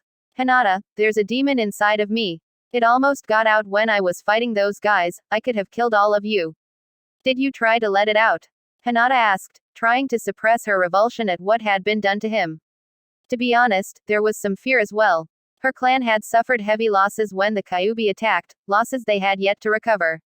No, Naruto said quickly. But, when I got the drop on Koro, he swallowed thickly, strangling him, and he was terrified of me and all this red chakra that was pouring out of me. And I was enjoying his fear. He was blasting out all this fire, but it couldn't stop me. I kept squeezing until I saw the fire was about to reach you, then I broke his neck to stop it. His voice trailed off and he raised his haunted eyes to hers. Hyuga Hinata had watched Uzumaki Naruto for years before they were placed on the same team. She thought she'd seen all his moods, happy, angry, frustrated, mischievous, but nothing like this. He looked sad and old, in a way. He seemed so lost and alone that she realized that much of what she'd admired before this day had been merely a mask. In a sense, she felt betrayed that her idol of confidence and determination had been revealed to have feet of clay. At the same time, her heart ached as she wondered how many people, if any, had ever seen this side of him. Naruto, she said gently. I don't think a demon would care if I were burned or not. But that just means that our personalities may be mixing, Naruto insisted. I care about what happens to you now, but what about next mission? Will I stop caring then and let you die? Hinata just shook her head violently, making her bangs rearrange themselves. Not you, she insisted, never. You don't understand, Naruto insisted. I was scaring him and I was enjoying it like some sick freak. Anyo, Hinata murmured as she tried to get her emotions back under control. What she'd learned was huge, but she'd have to digest that later. Naruto needed her to be calm and rational right now. Koro is the one who burned you. Naruto nodded, but didn't say any more. Did he do other things to anger you, besides hurt you and Shino? Hinata asked shrewdly. Naruto's face reddened, but he just nodded and did not otherwise answer. Naruto, the old man told me that such feelings are normal in a violent confrontation, Hinata continued in a voice that was almost serene compared to earlier. Naruto blinked. Really? Hinata nodded. So you don't think, Naruto began, but let his voice trail off as Hinata shook her head. Are you okay with this, Hinata? She looked up at the almost pleading tone in his voice. Whether it was that or the haunted look in his eyes, something gave her the courage to lean forward and put her hand on his forearm. The skin was cool and damp from his recent dunking, but it warmed rapidly under her fingertips. I would rather have you stay with teammate, and Naruto-kun, she managed to choke out before her throat completely closed off. Naruto gazed at her with something akin to wonder in his eyes, and it thrilled her to the core that she had made that dead look go away. She had made Naruto happy again, with just a few words. She was more proud of that than any of the pitiful few triumphs of her life thus far. Thank you, Hinata-chan, Naruto said, smiling as she reddened even further. His stomach made a hollow grinding sound, so long and so prolonged that it utterly shattered the mood. Naruto ducked his head sheepishly as Hinata quickly withdrew her hand from his arm. Her hand covered her mouth, concealing a shy smile. I should be getting dinner started, she said as she gracefully rose to her feet. Naruto grabbed his jacket as he rolled to his feet. He carried the damp fabric as he followed Hinata back to the camp. We have sufficient meat to last for the remaining duration of our assignment, Shino reported as Hinata rejoined them around the smokeless fire. He was carefully unwinding the bandages on his forearm. Hinata nodded and began preparing skewers as Naruto ducked into the boys' tent. Sensei, she said quietly and Kurenai looked up from the kunai she was sharpening. Yes, Hinata, Kurenai asked. I think you should talk to Naruto, she answered calmly, though she was still seething inside. The counselor who spoke to him at the academy gave him extremely poor advice. Why would he do that? Kurenai asked, peering intently at her.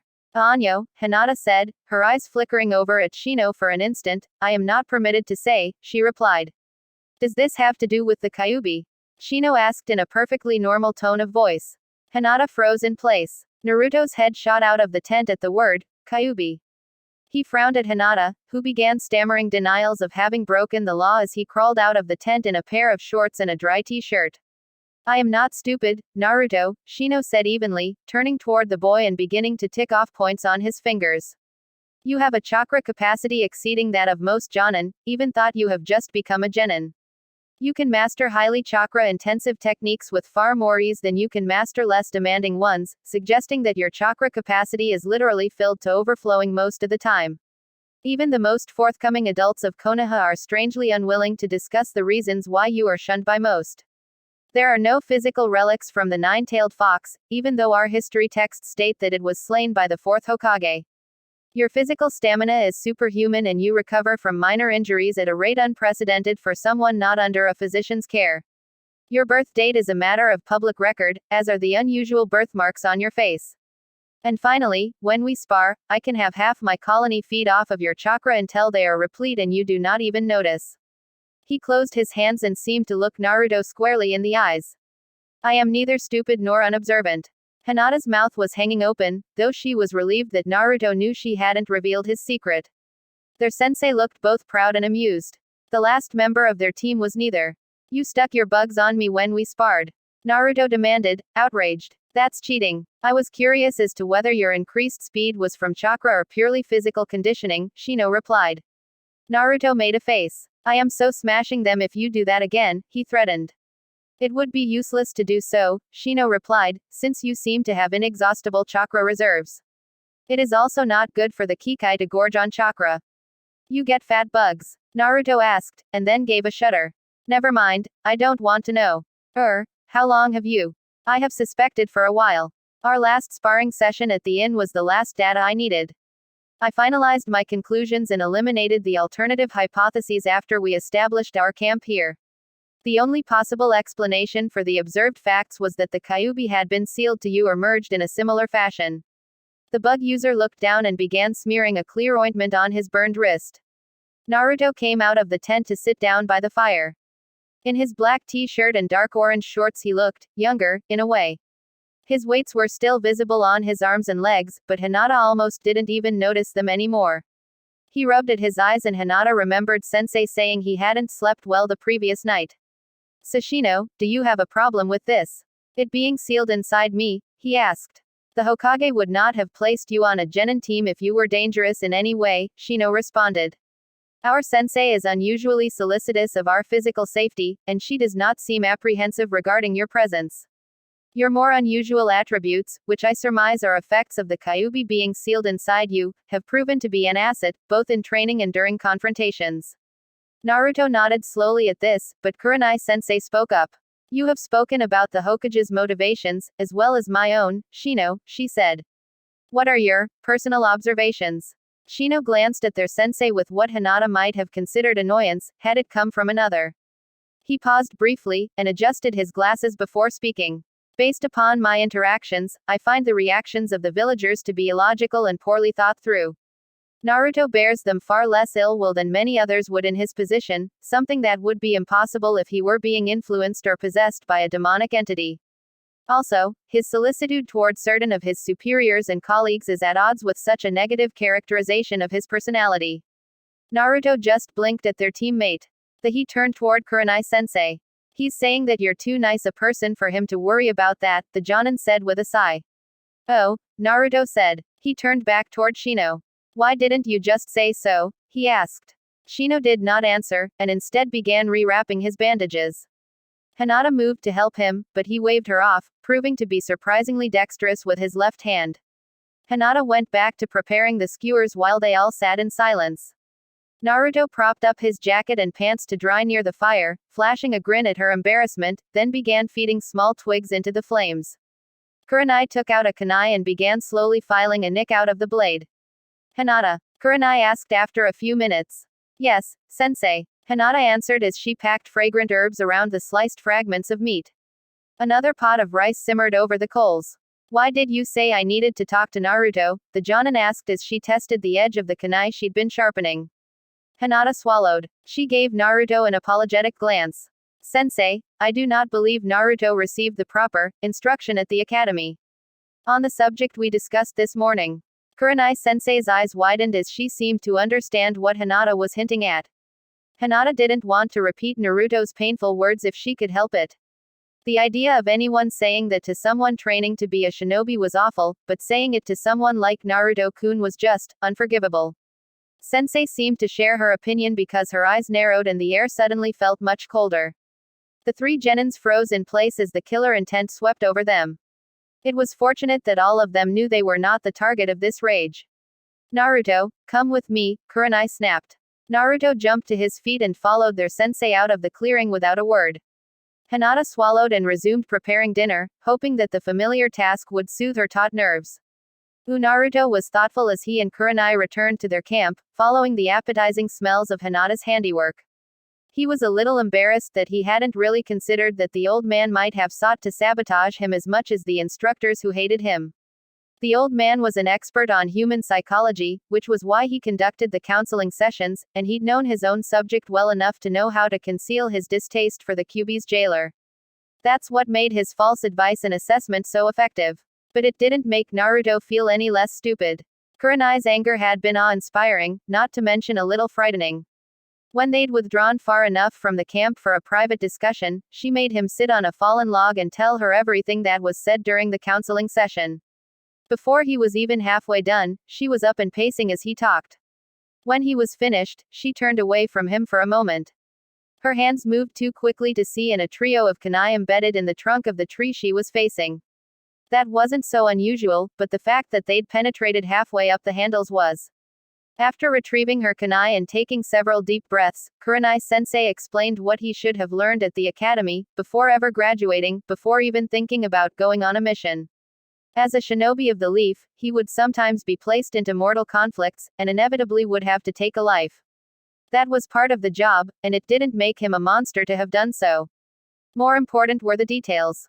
Was it possible for him to have avoided killing? Would avoidance have placed his teammates or his mission at risk? Or was he looking for excuses to kill? Was he antagonizing potential enemies in order to have an excuse to fight and kill them? In that context, yesterday's battle appeared quite different. The enemy had struck the first blows, attacking Iruka and kidnapping Konohamaru and the bratty Hanabi. There was no question of letting them escape with their captives, even if Hinata hadn't already engaged them. With Hinata and Shino down, he and Kurenai were outnumbered. He just wished he hadn't been quite so gleeful with Koro. Kurenai-sensei seemed to share Hinata's intuition. What did he say? She asked. When Naruto just stared at her, she continued, I was concentrating on a genjutsu, but I could hear that they were talking. I don't think you would have experienced such strong emotions in a combat situation without provocation. Guy and I both taught you better than that. Naruto was silent for a moment. The big one told Koro to cook me so they could gang up on you. Koro said he'd rather take his time with Yu and Hinata, he whispered as his nails dug into his palms. His hands still shook. Kurenai quickly leaned forward, grabbing his shoulder and shaking him. Naruto. What? Naruto asked, shaking his head to clear it of those memories. Try to calm down, she said. Your chakra was spiking very strongly, and I could see a faint red glow around you. As I said before, you seem to tap into its chakra when you are feeling strong negative emotions. I'm sorry, sensei, Naruto mumbled as he looked down. You were just acting in your role within the team, she finished for him. A role I set for you and a role you fulfilled beyond my expectations yesterday. But Shino and Hinata got hurt. Naruto protested. Kurenai frowned. I do not expect you to intercept every blow aimed at your teammates, Naruto. That would be an unrealistic, not to mention unfair, expectation to place upon you. I apologize if that was the impression I had given. Do you think Shino and Hinata are weak? No, sensei, Naruto said quickly. He'd wanted to smack that brat Hanabi when she said that about Hinata. Good. They are shinobi of the leaf, the same as you. Do not insult them, she replied. They know the risks the same as you. While your abilities seem to be better suited for a direct confrontation, they are not helpless. But, Naruto choked out as he struggled with his emotions. They're my friends, he said in little more than a whisper. He looked up as he felt a hand on his shoulder. Kurenai was sitting on the log again, smiling at him. Was that so hard to admit, Naruto? You care about your friends. That doesn't sound like the behavior of a demon, or a hardened killer, does it? Naruto slowly shook his head. I don't want anyone on teammate getting hurt, he said. Kurenai gave his shoulder a squeeze, startling him as she removed her hand. I know how you feel, she said quietly. I felt the same way about my team when I was a genin. Killing an enemy is never something to be taken lightly, but when it is done in defense of another life, no one will fault you, Naruto.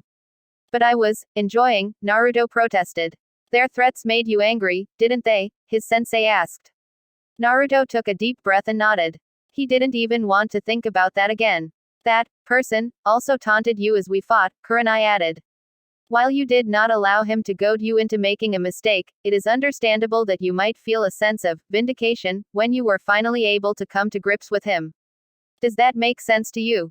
I suppose, Naruto said in a dubious voice. Kurenai sighed. Given that you seem to tap into the red chakra easier when you are feeling strong emotions, there is a possibility that your prisoner will attempt to influence you at such moments.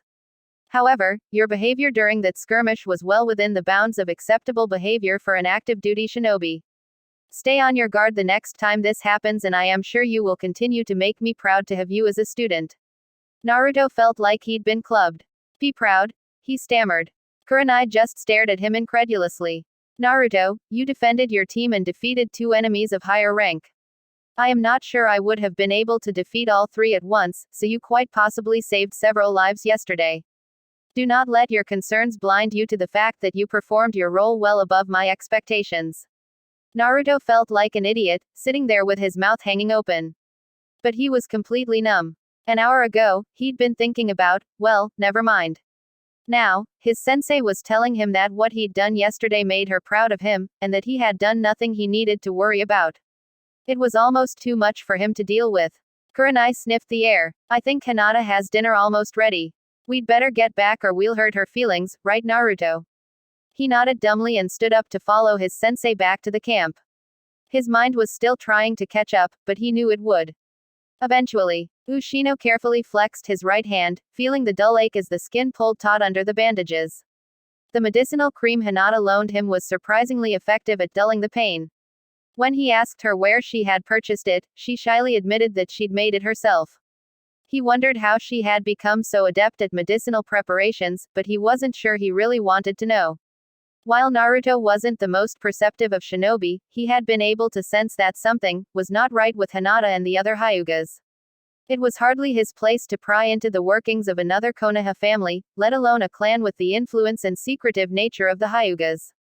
However, once Naruto had raised his suspicions, it was almost impossible for him to not pick up on any clues that presented themselves. He wondered if his teammate had done that on purpose, but that seemed unlikely. Naruto was hardly manipulative, he lacked both the awareness and the inclination to make use of others in such a way. He was, for example, still ignorant of Hinata's feelings for him, which was an impressive feat in and of itself. He might have compared the Hyuga girl's affection for Naruto to the behavior of Uchiha Sasuke's fan club, but for several key differences. Hinata's behavior was far less forward than that of the Kunoichis who pursued the last Uchiha of Konoha. She funneled her energies into improving her abilities by training with the object of her affections, a far more useful activity than pointless histrionics and bickering with rivals. Not that Hinata had too many rivals, of course. And that brought him to the last major difference. Given what he had seen of Uchiha Sasuke's behavior, he seemed less than interested in any of the Kunoichis chasing him. As an object of romantic attentions, he was far too self-absorbed and taciturn to make an ideal partner. Rather, they seemed to be chasing an impossibly idealized mirage they had built up in their minds and dubbed Uchiha Sasuke. They pursued the boy because they didn't really know anything about him. Hinata, on the other hand, seemed to understand Naruto better than anyone else, and it was only after being on the same team with them for months that Shino was starting to realize that. Aburame Shino had always prided himself regarding his observational skills. He liked to think that he saw things as they were, rather than letting emotions or prejudgments cloud his vision, so this was a particularly galling conclusion to reach. Nonetheless, correct behavior required that he admit his error. Hinata, he said quietly, watching her turn the fragrant skewers over the coals. Yes, Shino, she said, looking up. Do you recall our conversation at lunch the day we were assigned to Kurenai-sensei? Hinata didn't answer, but merely nodded, her eyes curious. Upon further consideration, I am forced to conclude that you were accurate in your initial assessment of Uzumaki Naruto, and I was incorrect, Shino said, trying to maintain his normal, precise diction. Hinata frowned at him, which was somewhat unexpected. Are you saying that because of what you had confirmed today? She replied, her voice somewhat sharp, which was even more surprising. Shino paused to gather his thoughts before formulating a response. Hinata's friendship with Naruto was having an even stronger effect on her personality than he expected. It would remain to be seen if this would be fortuitous or not. Not directly. However, I am beginning to realize the degree to which his learning environment was compromised by the rancor of the adults at the Konoha Ninja Academy. It was the subtle discouragement and negative feedback he received from the instructors that retarded his development, not a lack of focus or an unwillingness to apply himself. Observing his progress after he began working with Jonins like Kurenai-sensei and Meta-gai has given me a much more accurate conception of his work ethic and overall capabilities. This has, in turn, drawn me to new conclusions. Hinata's pupil-less eyes seemed to look right through him, even without the Byakugan active. Shino found himself somewhat uncomfortable under that gaze, which was another first.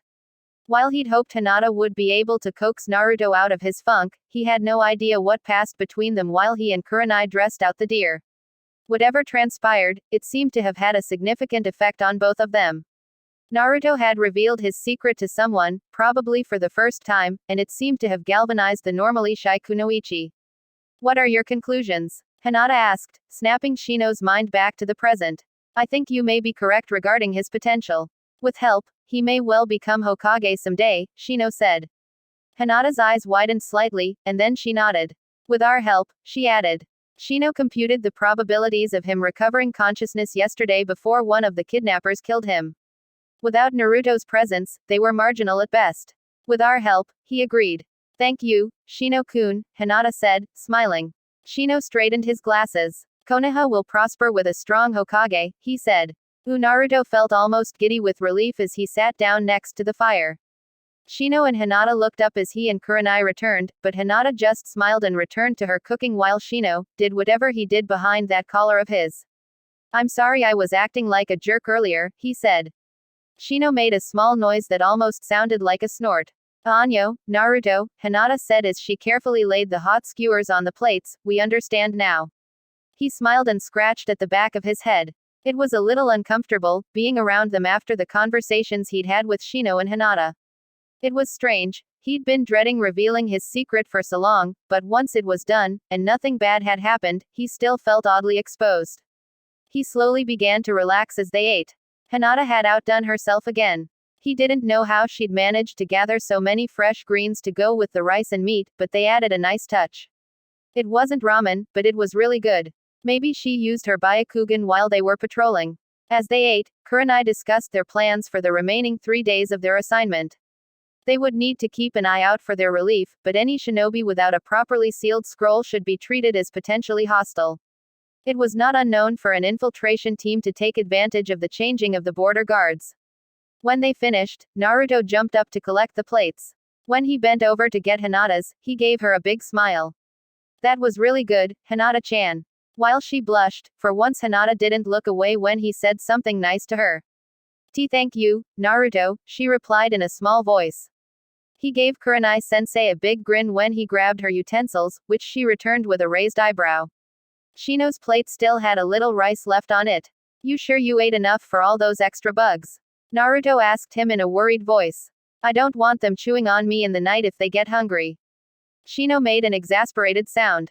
My allies receive more than adequate nourishment, Naruto. Furthermore, they are incapable of attacking humans in the absence of specific instructions from their host. The Aburame family has spent years breeding their Kikai bugs for absolute obedience, and there have been no fratricidal incidents since they were introduced. Shino's voice trailed off as Naruto's laughter could no longer be contained. Shino silently handed him his plate as Naruto got himself back under control again. Idiot, he said as Naruto turned to walk away. Naruto's laughter carried all the way back to the camp as he carried the dishes down to the stream. The following day's patrol was fairly routine. The rock ninjas seemed just as reluctant to test their vigilance again, a fact that never failed to bring a smile to Naruto's lips. He wondered how badly they would freak out once he became Hokage. Thinking about why they feared the fourth Hokage wiped the smile from his face. As he leapt from tree to tree he remembered his shock at thinking the fourth Hokage had killed people. Kurenai said that things seemed to have gotten more serious after one of his students was killed. Now he had at least some idea of what they'd been talking about. If he'd been willing to kill to protect his team, how would it be for the Hokage, who was supposed to protect the entire village? Would he be ready to do what was necessary to protect everyone? Would he even be able to live with himself if was forced to wage war to protect his people? Since the ambush, Naruto had fallen into the habit of keeping an eye on Hinata as they traveled through the trees. It only made sense, given that she was usually the first to sense danger with her eyes. But watching the Hyuga girl leap from branch to branch also supplied him with his answer. He remembered how relieved he'd been when he realized that Shino and Hinata were all right. Yes, he could do what was necessary to keep his precious people safe. As they were looping back toward camp, Hinata stopped suddenly. Naruto's hands were already forming seals as her head snapped to the side. She held one hand behind her back, with 3 fingers extended. Shino dropped silently to the ground and Naruto knew his bugs were already in motion. Hinata and Kurenai changed directions and leapt into a tree to the left of their original course. Naruto followed them, accelerating so he was able to land next to them when they touched down to confront the trio of interlopers. They wore the masks and hooded robes that just shouted, "Anbu," to any resident of Konoha, but Naruto didn't relax at all. Kurenai said they needed to beware imposters, and she and Hinata would be right in the middle if a potential battle broke out. "Can we help you?" Kurenai asked coolly. Naruto noticed a couple of Kikai bugs pass by his feet, heading toward the intruders. "We're your relief," the middle Anbu said in a bored tone, his voice slightly muffled by the boar mask. "You're early," she observed. "Hokage's orders," the Anbu replied laconically. "Do you have proof?" Kurenai asked. The boar-masked Anbu slowly pulled out a scroll tube and tossed it to the Jonin. Naruto blurred into motion, snatching the scroll out of the air and pivoting so his body was between it and his team. "Hinata!" he barked. The Anbu dropped into defensive stances as Naruto braced himself for an explosion or attack. "It's all right," Hinata said quickly, her pale eyes glowing in the afternoon sunlight. "Just paper and ink. No chakra." Naruto relaxed slightly, and handed the scroll to Kurenai. Out of the corner of his eye, he saw her closely examine the seal before breaking it and scanning the message. "Suspicious little bastard, aren't you?" the boar-masked Anbu asked in a conversational tone. "But you'd do well not to startle us. Someone could have gotten hurt." "It's authentic," Kurenai said after a moment. "And it's probably not a good idea to startle us, either." She nodded her head toward the 30 or so Narutos dropping out of the trees behind the Anbu. "We sensed them," the crow-masked Anbu spoke up. "It's a lot of bunchin', but they're hardly likely to distract us from you." Kurenai smiled sweetly as they turned to leave for their camp. "Not bunchin'," she corrected. "Cage bunchin'." One of the clones, smirking, smashed his fist into a tree, splintering the bark. The Anbu twitched at the sudden sound.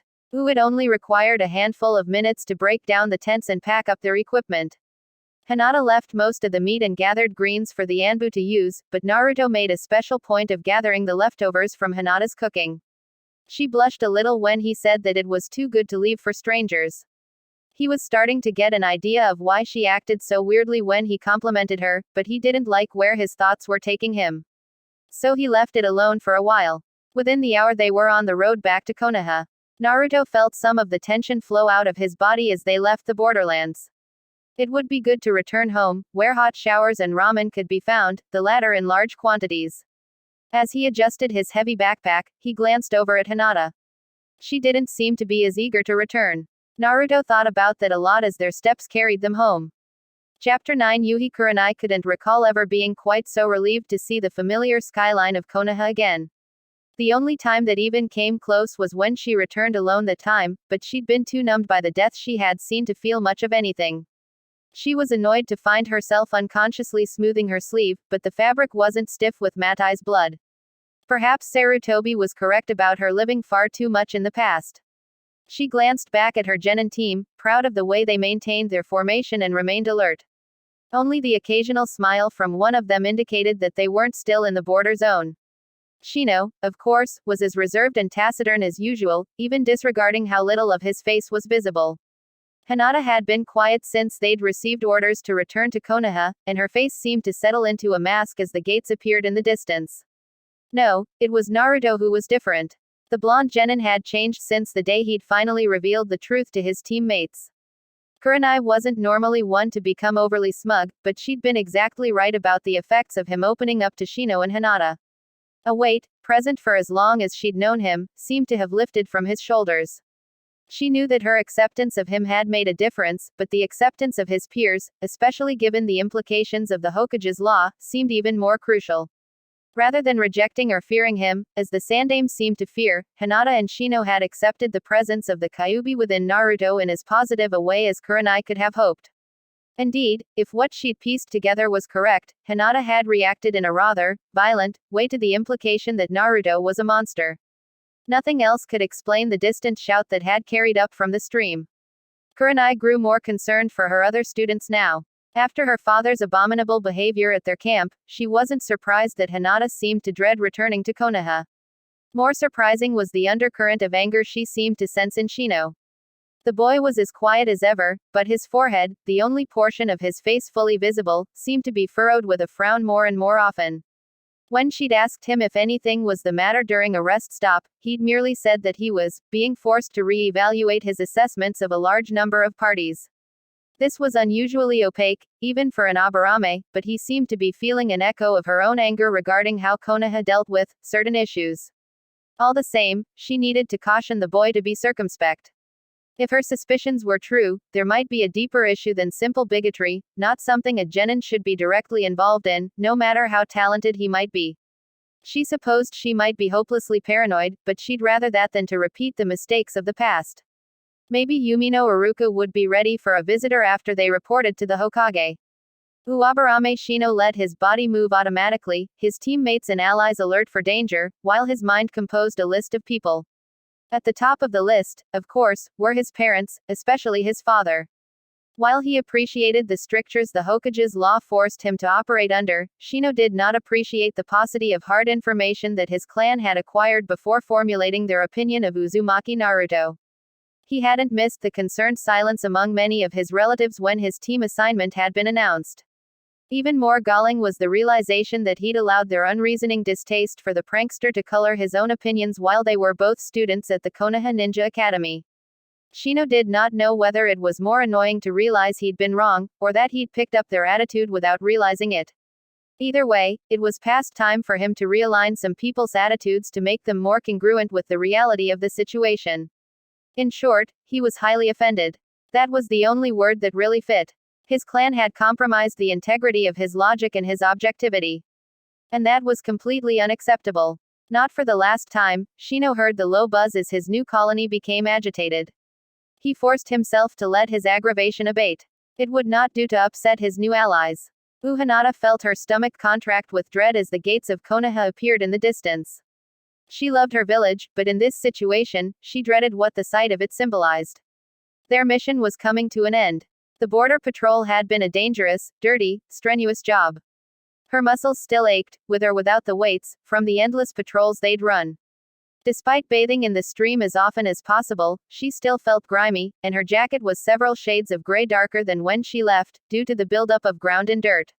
She'd been in dangerous situations more than once, and if it hadn't been for Naruto, she would likely have died trying to rescue Hanabi. Yet, it had also been one of the happiest times of her life. It was puzzling at first, the joy she'd taken in such a difficult mission. It wasn't until she thought back on her father's visit to teammates at campsite that it began to sink in. It was reasonable for him to join the pursuit of Hanabi's kidnappers, and to make sure every means was used to secure her freedom and guarantee the safety of the Hyuga bloodline. Nonetheless, it had felt wrong for him to be there. The campsite that they had spent so much time preparing, the camp that had witnessed so many meals and idle conversations with her team, it felt violated by her father's presence. When Hinata realized that she didn't want him to be there, she was initially scandalized by her blatant disrespect. He was her father, and more importantly the head of the clan. She should have felt honored by his presence, however fleeting. She tried to make him and the others feel welcome, preparing as good a meal as could be managed in such rustic surroundings, but she was too slow and that had been thwarted as well. Even now, her face burned at the thought of all the wasted food, the sign of a foolish host. She regretted it later, but she'd been gratified that Naruto and Shino ate so much, even as she realized that they were doing it solely to save her feelings. Just thinking about her teammates made her wish they were leaving for another patrol, rather than returning from one. She knew she'd sleep better in the small tent she shared with Kurenai-sensei than in her soft bed in the Hyuga compound. A place where no one wanted a failure like her.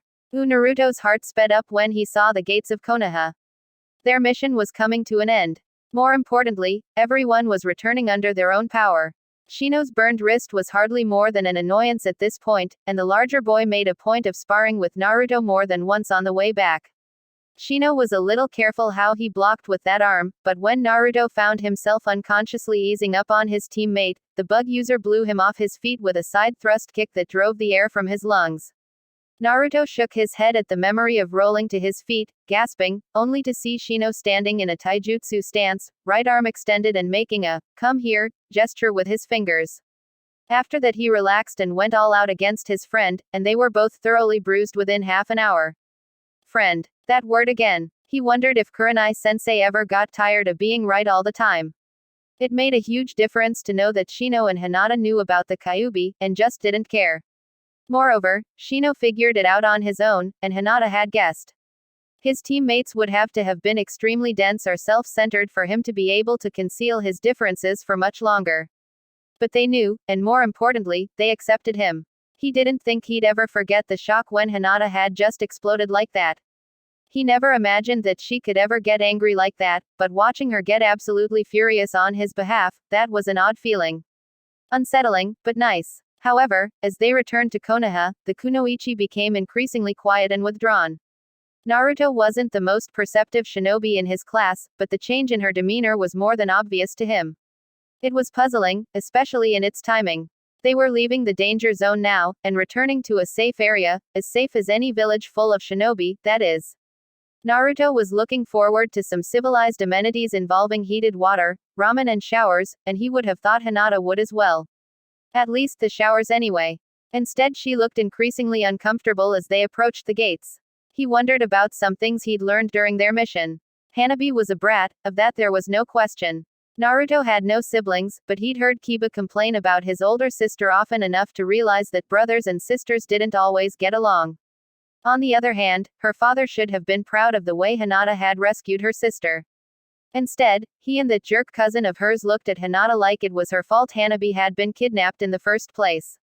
Naruto didn't understand it, but he didn't have to understand it to know he didn't like it. Uzumaki Naruto rubbed at the back of his head as he thought it over. Thinking like this wasn't one of his strengths, but Kurenai-sensei had been pushing him more and more to see, underneath the underneath. It was a really goofy phrase that meant trying to understand all the subtle undercurrents in a situation. It was a good skill for a shinobi to develop, because on a mission, unseen things could end your life. On the other hand, Naruto didn't think it was supposed to be applied to understanding kunoichis. But for all that, it wasn't too hard to put together. He remembered how tired and sore Hinata had been from that special Hyuga training, and how she seemed to revive once they were out in the woods. He remembered the long hours she volunteered to do extra training with him, and her embarrassed silence when he'd asked if her family wouldn't object to her working so late and missing dinner. Combining that with the cold way her father had treated her at the campsite led Naruto to only one inescapable conclusion. Hinata's family sucked worse than cold ramen. Naruto was about to congratulate himself on his perceptiveness when the natural follow-up question left him stumped. What could he possibly do about it? He didn't think beating the crap out of Hyuga Hiashi would help, even if he were capable of such a thing. Puzzling over this eroded any sense of triumph he'd gleaned from his realization. Furtive glances at his teammates seemed to confirm his guess, as her gaze seemed to sink lower and lower toward the ground as she approached the walls of Konoha. Naruto's mood sank as well. Even though he thought he knew the source of the problem, he couldn't think of anything he could do to help. He hated feeling helpless, especially when one of his friends was hurting, but how could he protect her from her family? He let out a sigh as they passed through the gates, causing Yuhi Kurenai to glance back at him. Maybe Kurenai-sensei will know what to do, he mused. A little weight seemed to lift from his shoulders at the thought. He'd never seen her at a loss before. Well, maybe except for that one time with the Lee Spandex henge. In accord with standing orders, no sooner had Kurenai reported to the Chunin guarding the Hokage's door than they were ushered into his office. The old man was concerned, but he still smiled as teammate filed into the room and stood before him. They stood at attention, but he waved over one of the Chunins and folding chairs were brought for all of them. This may take a while, he explained. But before we begin your official debriefing, he began, setting down his pipe, I want to personally thank you for my grandson's safety. Konohamaru still grumbles about having to be saved by his eternal rival. The old man paused, smiling as Naruto rolled his eyes, but I can tell from his eyes that it was a very close thing. I can't tell you how relieved I am, or how proud I am that you are all shinobi of the leaf. The three genin all looked down, clearly embarrassed from his praise. The Hokage cleared his throat and asked Yuhi Kurenai to make her official report. He listened intently as she summarized the events of the last few weeks, but he did stop her at some points for clarification. They mistook Naruto for the Yondaime? He asked, both startled and alarmed at that revelation. That is correct, Hokage-sama, Kurenai confirmed. The Iwa shinobi grew quite alarmed at his presence, but they did not seek to test our vigilance again after that initial confrontation.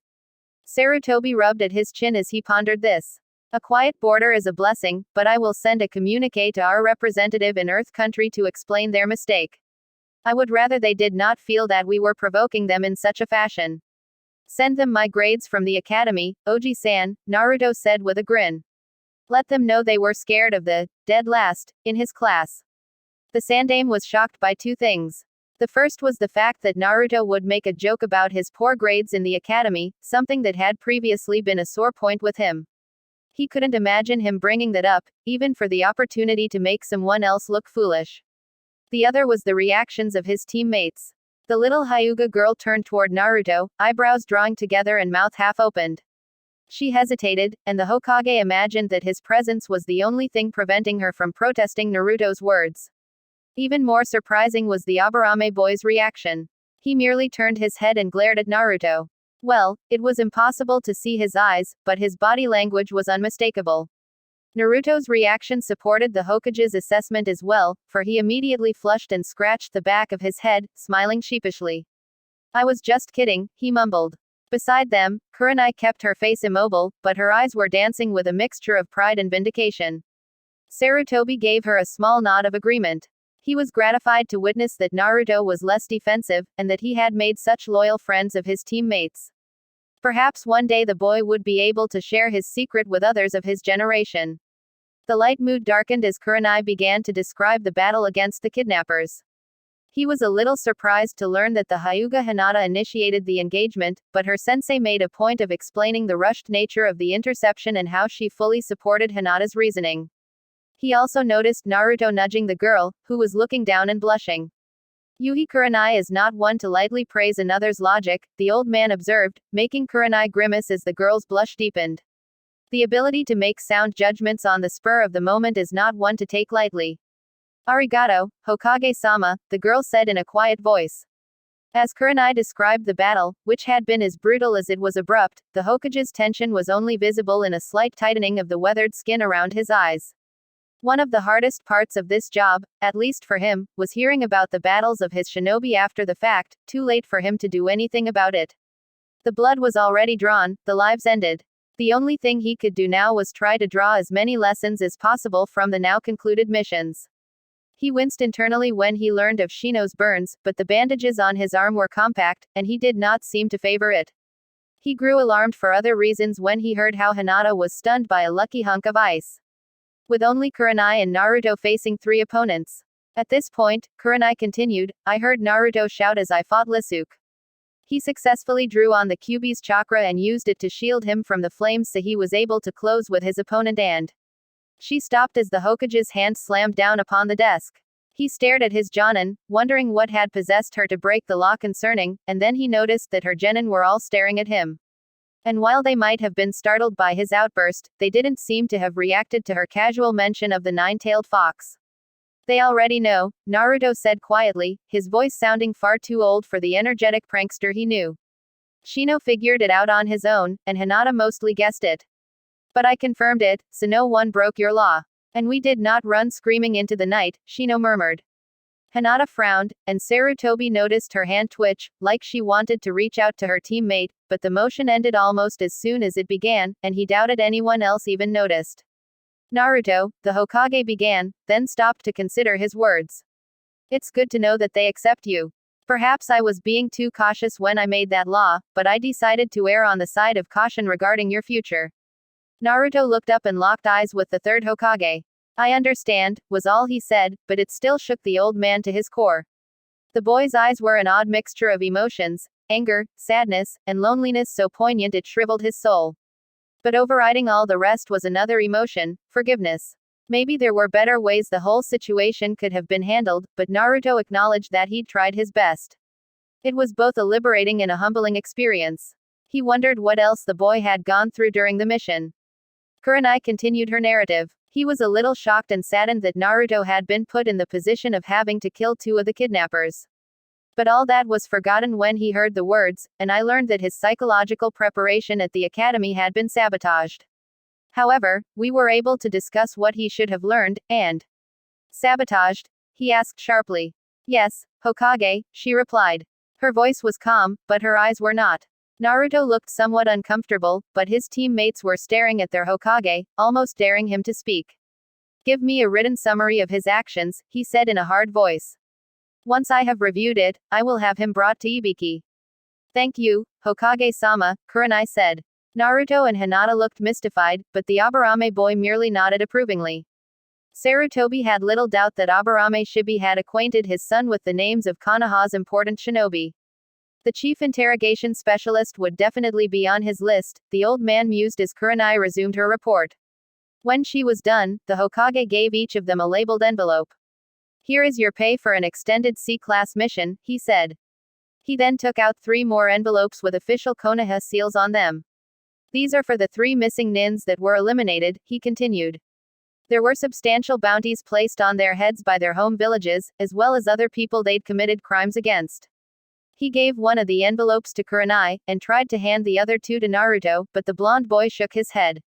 Naruto, Kurenai said gently. You've saved some people a lot of trouble by your actions. It's all right to accept this reward.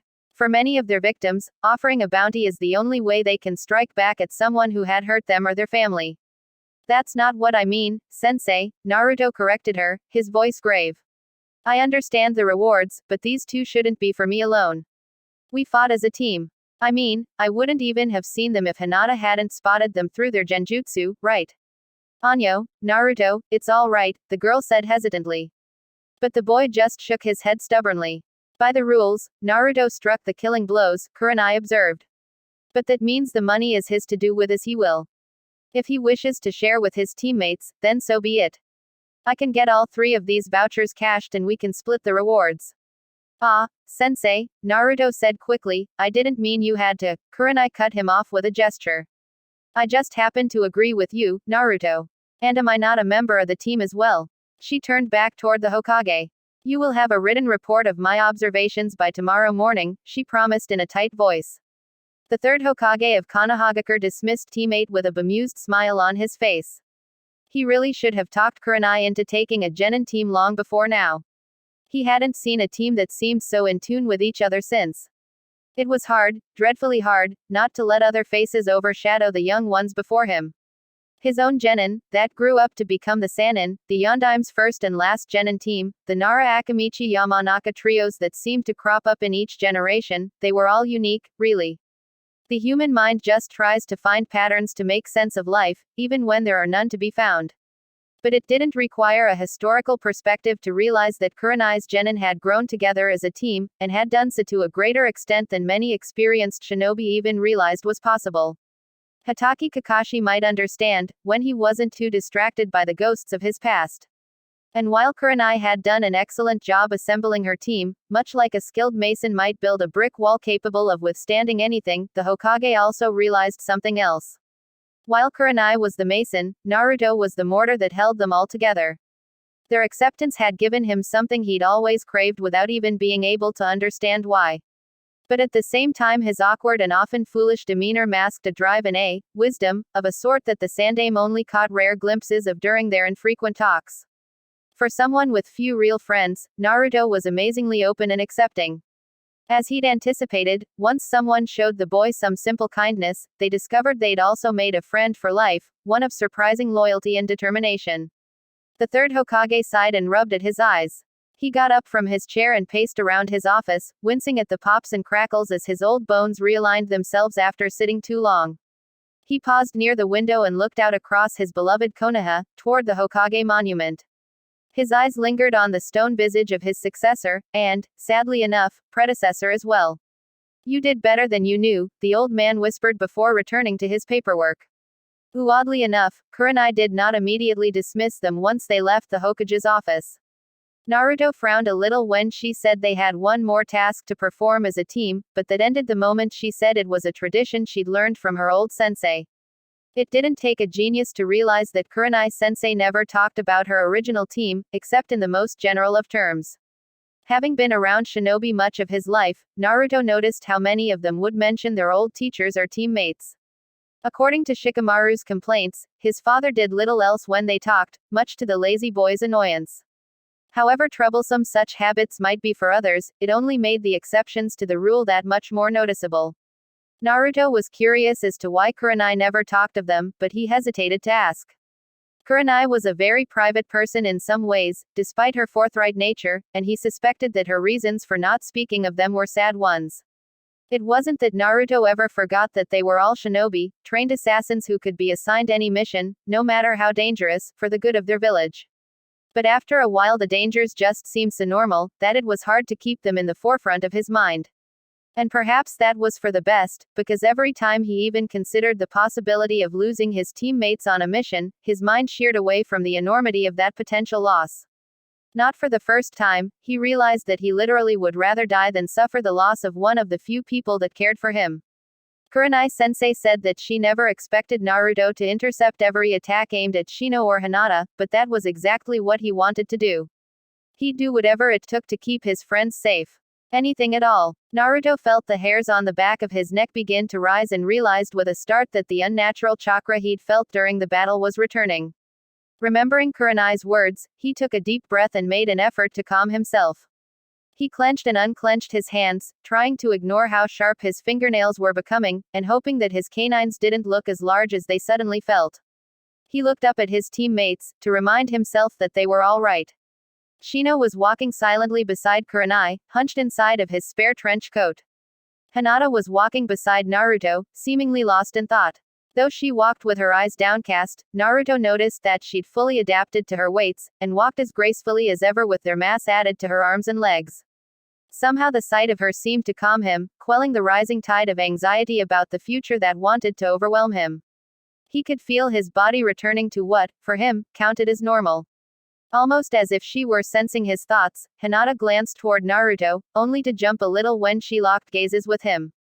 Her face turned red and she clasped her hands together. Anyo? She asked hesitantly. Looks like you're ready to increase your weights again, Hinata-chan, Naruto said brightly, relieved that the anxious pressure building inside of him was draining away. Oh, Hinata said, looking crestfallen. Sorry, she stammered, I should have noticed sooner, Naruto frowned and her words cut off suddenly and she looked away. Why was she always apologizing for things that were not her fault? You know, Hinata, we've been out in the woods for several weeks. It's not like you could buy extra weights from a squirrel. The kunoichi didn't respond to his lame attempt at humor, and just looked down at her feet as they walked. Naruto sighed. He didn't know why his words always came out weird when he talked to Hinata, but he was getting tired of it. Look, he said, I was just trying to say that you've fully adapted to wearing the weights, probably because you work really hard and probably slept with the damn things on. I need to get more weight added to mine as well. I'm sorry if it came out wrong, but I was trying to say, nice work. And I'm really glad you're on my team, too. I can't picture Ino or Sakura working as hard as you have. There, he thought with some satisfaction, no way can she take that wrong. He smiled at his teammate. Hinata was left several paces behind as her legs momentarily froze in place. Her face turned bright red and Naruto wouldn't have been surprised if her hair started to smoke and frizz up. He blinked, then ran back and waved his hand in front of Hinata's eyes, startling her out of her daze. She ducked her head down with a small smile and they turned to follow their teammates. Only to discover that Kurenai and Shino had turned around as well, and were staring at them. Naruto shrugged and scratched the back of his head with a sheepish grin. At least he'd made himself understood properly. It was about time. Hinata managed to get her face back under control by the time Kurenai-sensei led them to their destination. She found it difficult to concentrate after Naruto's blunt, but honest words. She realized he was mirroring her words to him when she reassured him that she still wanted him to stay on teammate, Kyuubi and all, but it still shocked her when he said that he'd rather have her on his team than Ino or Sakura. Especially when she considered all the times he'd tried to ask Sakura out when they were in the academy. Naruto was glad she was his teammate. The Hyuga reject, who failed everything she ever tried to do, except maybe at being Naruto's friend. She knew she'd helped him, at least a little, that day by the stream, even if she had gone about it all wrong. She supposed she should be grateful to the fates. If she were only going to be allowed to do one thing right, then this would be the one that she would pick. Hinata's bemused thoughts cut off in surprise when Kurenai led them to Moritaks for their last task of the day. The Jonin's face was even more somber than usual as she explained that her Jonin-sensei always brought his team here after a long mission away from Konoha to discuss the mission, plan what they would work on next, and generally celebrate their success. Hinata knew from the way their sensei always spoke of them in the past tense that Kurenai-sensei's team was no more. She was nowhere near as skilled at reading people as a proper Hyuga should be, but she didn't have to be to know that something dreadful must have happened to them. Shino and Naruto seemed to pick up on this as well, because they were silent as Kurenai led them inside, greeted the owner with a nod, and settled them at a table in a darkened corner. Despite their stated purpose of celebration in coming there, they were all silent as they waited for their orders to arrive. Kurenai seemed extremely distracted by something, and frowned off into the distance. Hinata noticed Naruto fidgeting nervously. If she wasn't used to the frequent formal dinners at the Hyuga compound, she'd probably do the same. Finally, Naruto could no longer contain himself and spoke up. Sensei? He asked, what was your Jonin-sensei like? Kurenai froze with her sake halfway to her lips and Hinata held her breath. While she was equally curious, she couldn't believe Naruto had just asked their sensei like that. Why do you want to know? Kurenai asked in a far too quiet voice. Hinata had only seen Kurenai become really angry once, after speaking to her father. She'd come out of the conversation possessed by a cold fury that was frankly terrifying. She didn't understand what her father had said to provoke such a reaction, but she knew she never wanted to see such rage in her sensei again. Naruto's voice took on an unusually thoughtful tone as he stared into the distance. For an instant, Hinata pictured his unusually somber expression under the Hokage's traditional hat and felt a shudder of premonition. Was she watching fates change before her eyes? He was your sensei, was all Naruto said after a moment. To their surprise, Shino spoke up as well. If he's had anywhere near as large an effect on you, as you have had on your students, then a desire to know more about him is only logical. Yeah, Naruto added, nodding, that almost makes him our sensei as well, doesn't it? I would be honored to hear of him as well, Hinata heard herself adding. She was horrified at the thought of prying into potentially painful memories, but Naruto and Shino's reasons had moved her.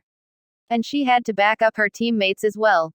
Kurenai-sensei was quiet for a moment as the waitress brought out their orders. After she left though, the Jonin began to talk. Kobaru-sensei was not the sort of person you would picture as a shinobi. He was even stockier than Sarutobi Asuma, who works with your classmates on Team 10, and Kobaru was nearly a head taller. As a teammate once said, he looked like a boulder that had grown legs and gone for a walk. With his size and strength, he was formidable with taijutsu, but he always said, only a fool hunts with one arrow in his quiver, so he made a point of learning.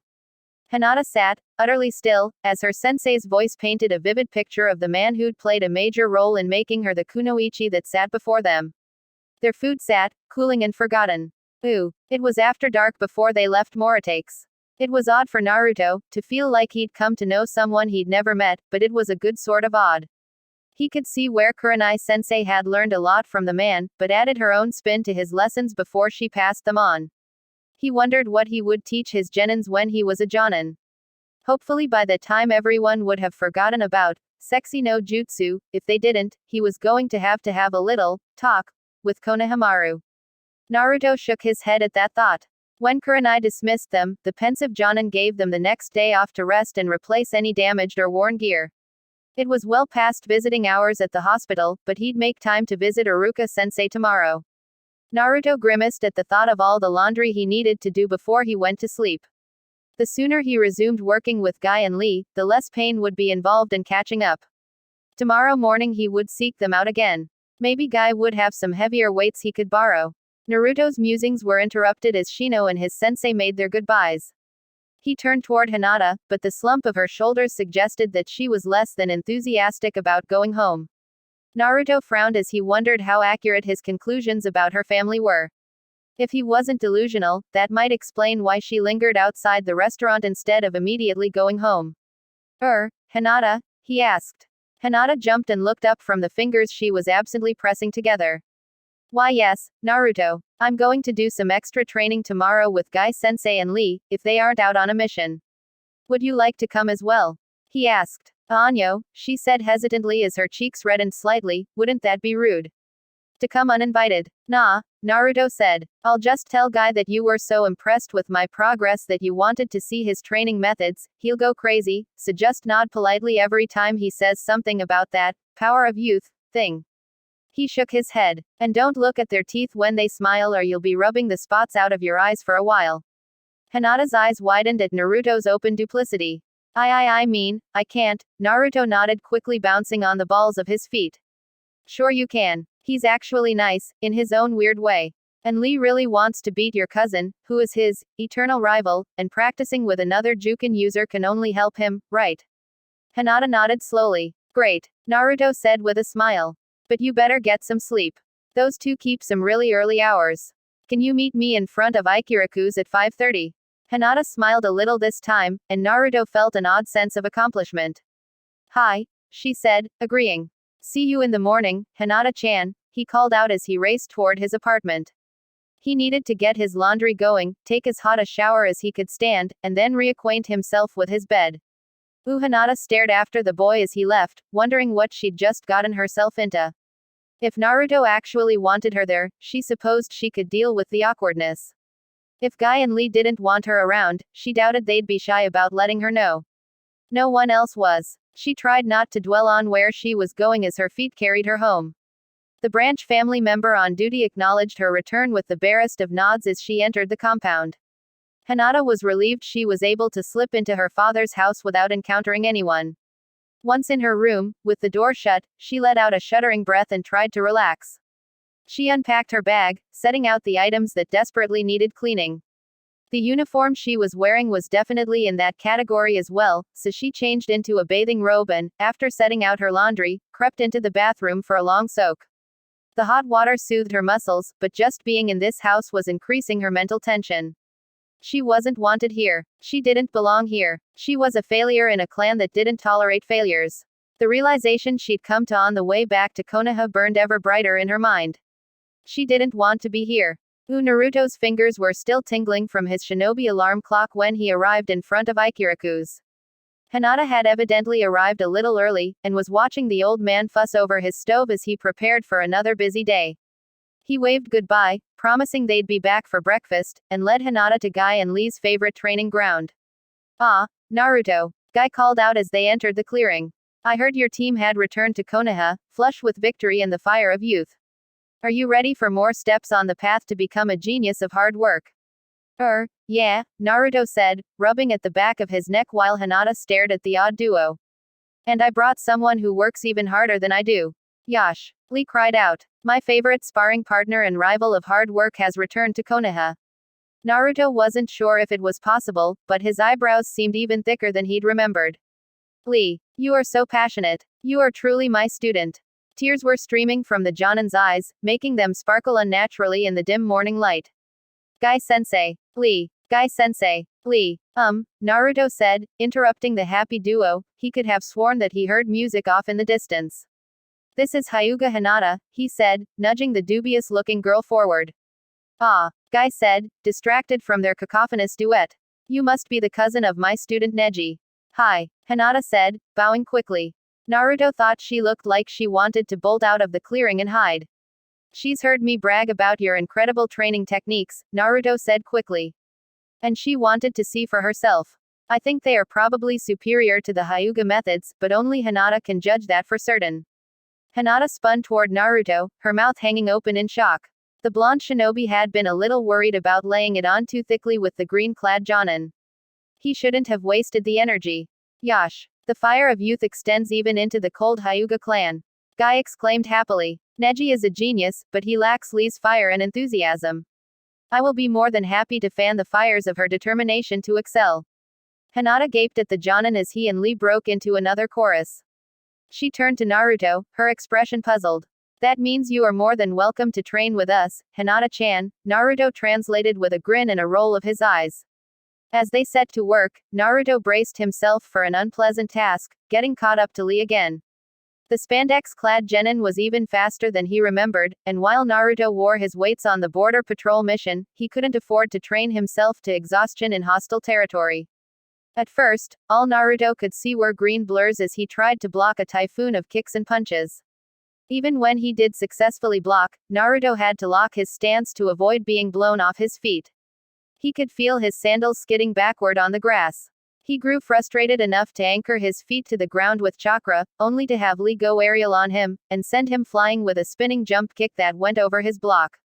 Naruto tumbled when he hit the ground, finally skidding on his shoulders and back as he tried to get his eyes to focus. Then he pulled his knees up to his chest and did a kip up.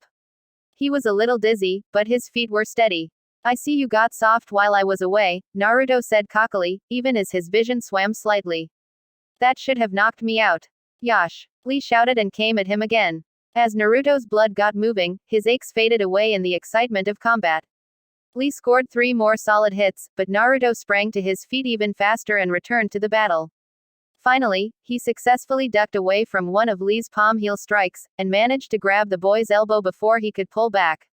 Lee chopped at Naruto's elbow, but the blonde's other hand grabbed that wrist before it could connect.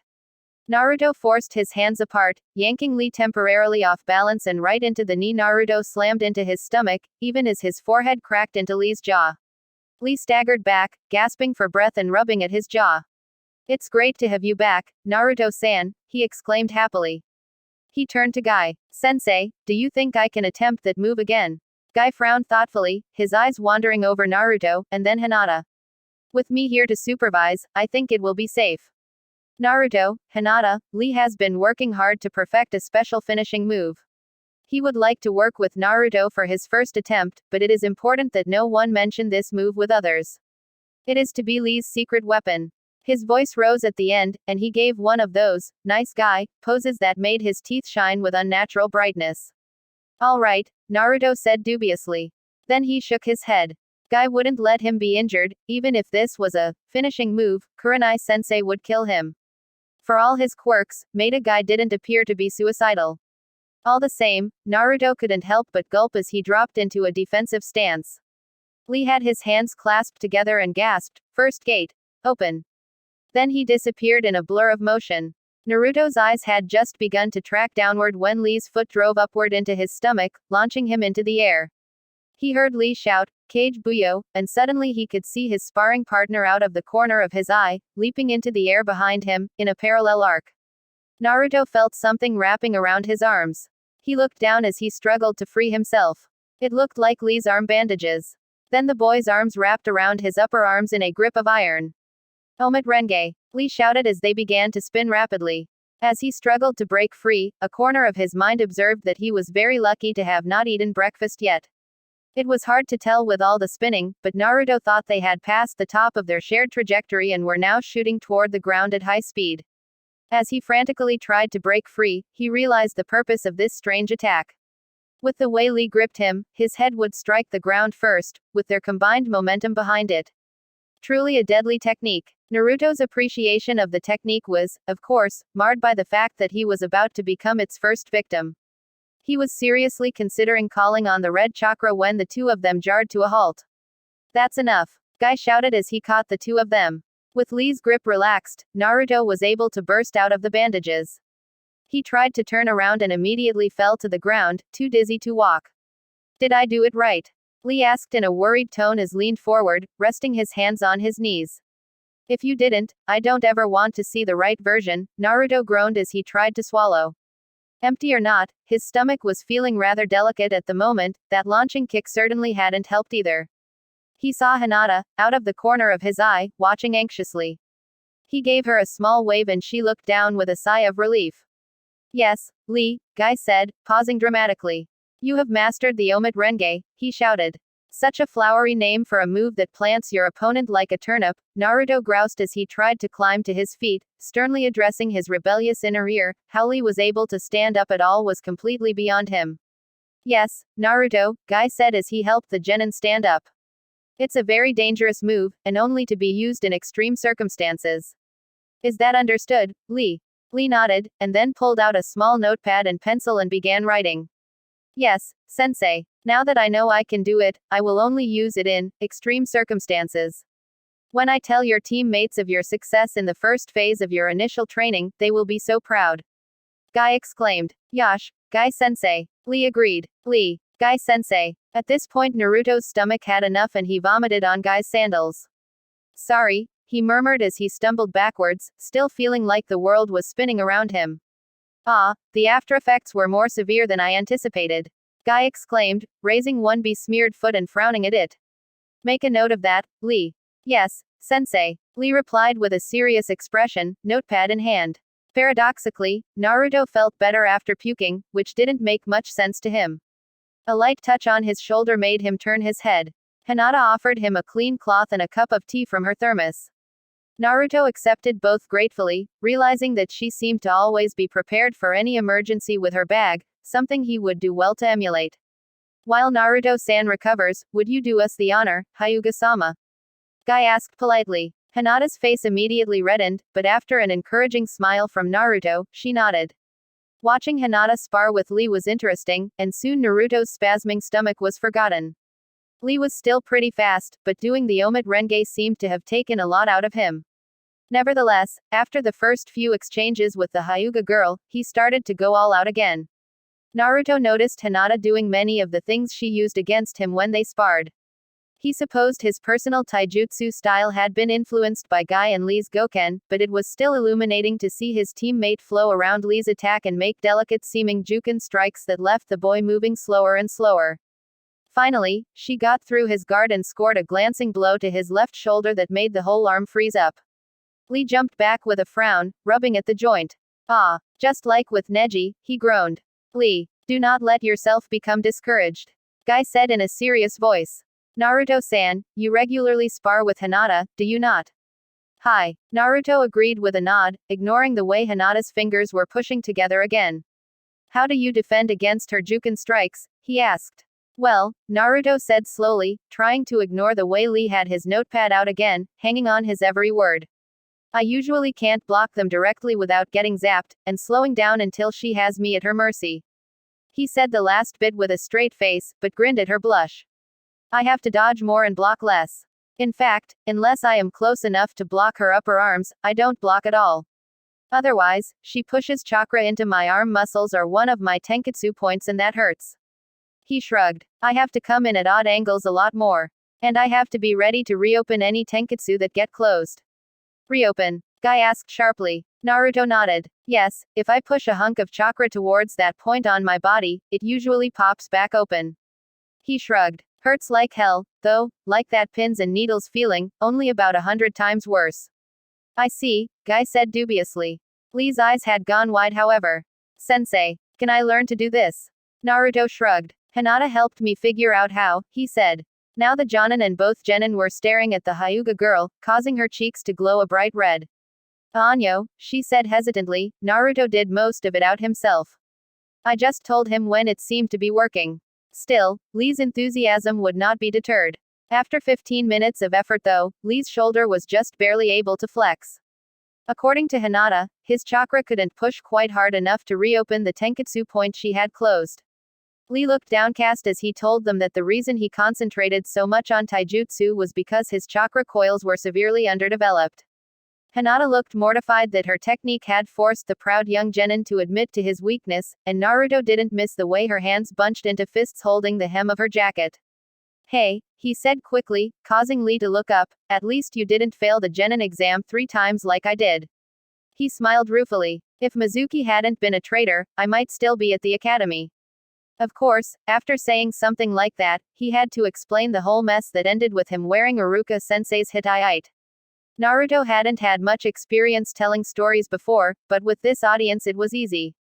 Both Hinata and Lee seemed to hang on his words, and even Guy-sensei listened quietly, nodding thoughtfully. It wasn't until halfway through the tale that he hesitated, wondering how he should handle Mizuki taunting him about the Kyuubi. Guy, of course, already knew, as did Hinata. Only Lee was ignorant, but Naruto knew Lee would follow Guy's lead. He'd been right to trust Hinata and Shino, maybe telling Lee would turn out as well. So Mizuki started taunting me about the village's secret law, which made Iruka-sensei really mad. He continued, though, telling me about how when the 9-tailed fox attacked Konoha, the Yondaime wasn't really able to kill him, no one could. Instead, the Hokage sealed the demon up inside a newborn baby, namely me. Well, suddenly things started making a lot more sense, like how all the adults hated me, because I was holding the demon that killed their loved ones, including Iruka-sensei's parents. I was so shocked I could barely move when Mizuki hurled this huge Fuma shuriken at me. Next thing I knew, I was on my back, and Iruka was crouched over me, with that big shuriken stuck out of his back. Naruto paused to catch his breath and check his audience. Lee's unnaturally round eyes were practically bulging from the sockets, and Hinata looked to be on the verge of tears. Guy nodded grimly, though his eyes were bright as well. Iruka told me that he didn't blame me at all, and that he could tell I wasn't a demon. He said we were both alike, in that we grew up very lonely. Naruto's voice trailed off, as he hadn't originally intended to go into that part. Anyway, he continued after a deep breath. Mizuki came after us again, only this time I was more mad than anything else. So I tried the new technique I'd learned from the Forbidden Scroll, Kage Bunshin no Jutsu. He grinned. Iruka looked like he was going to have a heart attack, but Mizuki just started screaming as all my clones jumped on him and beat him down. Then Iruka-sensei stood up and told me to close my eyes. When I opened them, he'd tied his Hittite onto my head and told me that I'd passed. Yash! Lee roared, making Naruto and Hinata both jump. Naruto-san, he continued in a slightly quieter voice, you are such an inspiration. Surely you are an incarnation of the power of youth. Naruto wasn't so sure about that, since it sounded a little painful. But at least Lee wasn't making his ears ring anymore, so that was something. Lee is correct, Naruto, Guy added in a more reflective tone as he nodded at the blonde genin. That was no doubt a very difficult tale to share. Thank you for using it to inspire Lee. If Naruto can overcome such obstacles, Lee declared, his eyes seeming to catch fire, then a lack of chakra is nothing. I will find a way to defeat Neji, even without chakra. You ever catch him with that turnip planting move, you'll kick his ass, Naruto agreed, his stomach rolling slightly at the memory. Lee has indeed worked very hard to perfect that move, Guy agreed. Tonight, we will celebrate his success. He declared. You two are both invited, as well. Hinata's eyes widened, but Naruto answered for both of them. We'll be there, he said. Good, good, Guy said punching the palm of his hand. Hinata-san, you are welcome to join us any morning you wish. Any assistance you can give Lee, will be most welcome. However, I would ask that you not mention any of this to your cousin, Neji. He is highly skilled, but I think it would be good for his training if he were to receive some youthful surprises when he spars. It will demonstrate how he should never underestimate his opponents. Is this acceptable to you? He asked politely. Hinata nodded, eyes wide. At this point, Naruto and Lee were both recovered, but Guy had Naruto and Hinata spar while he and Lee took copious notes. Hinata seemed a little self-conscious at first, but they soon settled into a quick rhythm of attack and counterattack. Naruto slipped first, and felt a spike of chakra blast through his elbow, locking the joint as capillaries ruptured and the muscles cramped painfully. But he was able to grab Hinata's forearm with his good hand before she could pull back. Naruto rolled backward, planting his feet in Hinata's stomach like he'd done before and launching her into the air. His working hand flashed toward his kunai pouch and he sent a trio of blunted shuriken toward his teammate. Hinata's kunai appeared in her hand like magic and she deflected the two shuriken that would have hit her. She tucked her legs up to speed her rotation so she would land feet down. But no sooner did her feet touch the earth than Naruto was right on top of her, a flash of yellow on his palm as his hand brushed the sleeve of her jacket. Raiden. Shocking Uhaji, he said as the jutsu discharged. Hinata flinched violently at the shock, but Naruto had summoned just enough electricity for her to feel it, but not enough to hurt. Naruto stepped back, proud of scoring a hit, as well as the proof of his hard-earned chakra control. Then he saw Hinata's head and the grin froze on his face. The electrical discharge left Hinata's hair standing on end, forming an indigo cloud around her head. It was pretty funny, but Naruto refused to laugh at her expense as he massaged his bruised elbow. As the kunoichi settled back into a ready stance, Naruto hesitated. He knew Hinata was easily embarrassed, and the condition of her hair would probably mortify her, as funny as it might be. He was tempted to just not say anything, but Guy and Lee were watching. Finally, it came down to the fact that she was his teammate. If he let it go without saying anything, he was turning his back on that. Hey Hinata? He asked. Hinata frowned, but she didn't make a connection between her hair and the vague gestures Naruto was making over the top of his own head. Finally, he just gave up and stepped forward, rapidly patting down her static raised hair. Unfortunately, individual strands wanted to cling to his fingers, so he had to stroke the dark blue hair a couple of times before it would lie flat. He'd been hoping to save the kunoichi some embarrassment, but her face was bright red when he stepped back. Your hair, it was sticking up from the jutsu, he explained. Oh, was all Hinata said. Then she dropped into a juken stance and came at him again. By the time they left Guy and Lee, Hinata was as tired and hungry as her teammate professed to be. Even her stomach growled once as they walked back toward town, making Naruto crack up as she looked horrified. Nay, Hinata, he reassured her, you're hungry because you've been working hard all morning. No one's going to think you're rude because you want to improve. Hinata tried to draw encouragement from Naruto's words, but she could still feel scourged by her father's contempt for crude behavior. Her face was downcast as she tried to banish his hateful words. Anyo, she asked after a moment, where are we going? This is the other half of my morning routine, he explained.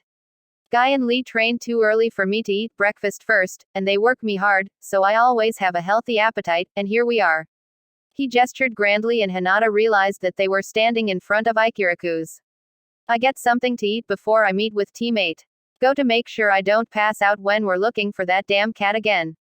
Naruto said enthusiastically. He quickly looked left and right and then leaned forward. It's not quite as good as yours, of course, he whispered confidentially, but nice and quick. Hinata found herself blushing again. It was nice how Naruto, and even Shino, always complimented her on cooking, especially when she wasn't that good. She'd prepared a few meals for her family on special occasions and none of them had remarked on their quality. Still, it was nice that her teammates tried so hard to make her feel better, so she obliged him by smiling a little. A couple of villagers got up from the counter at that moment, and Naruto grabbed her hand and hauled her forward before someone else claimed the vacated stools. Hinata thought her knees were going to collapse when his fingers closed around hers, but she managed not to squeak. She knew her teammate was just concerned about filling his stomach, not that she wasn't hungry as well, but it was pleasant, for a moment, to pretend that he was holding her hand for other reasons. Futile, but pleasant. Oi, old man, you have no idea how much I missed this place. Naruto called out as he plopped down on one of the stools. Hinata was a bit quieter as she sat down as well, a little disappointed when Naruto let go of her hand.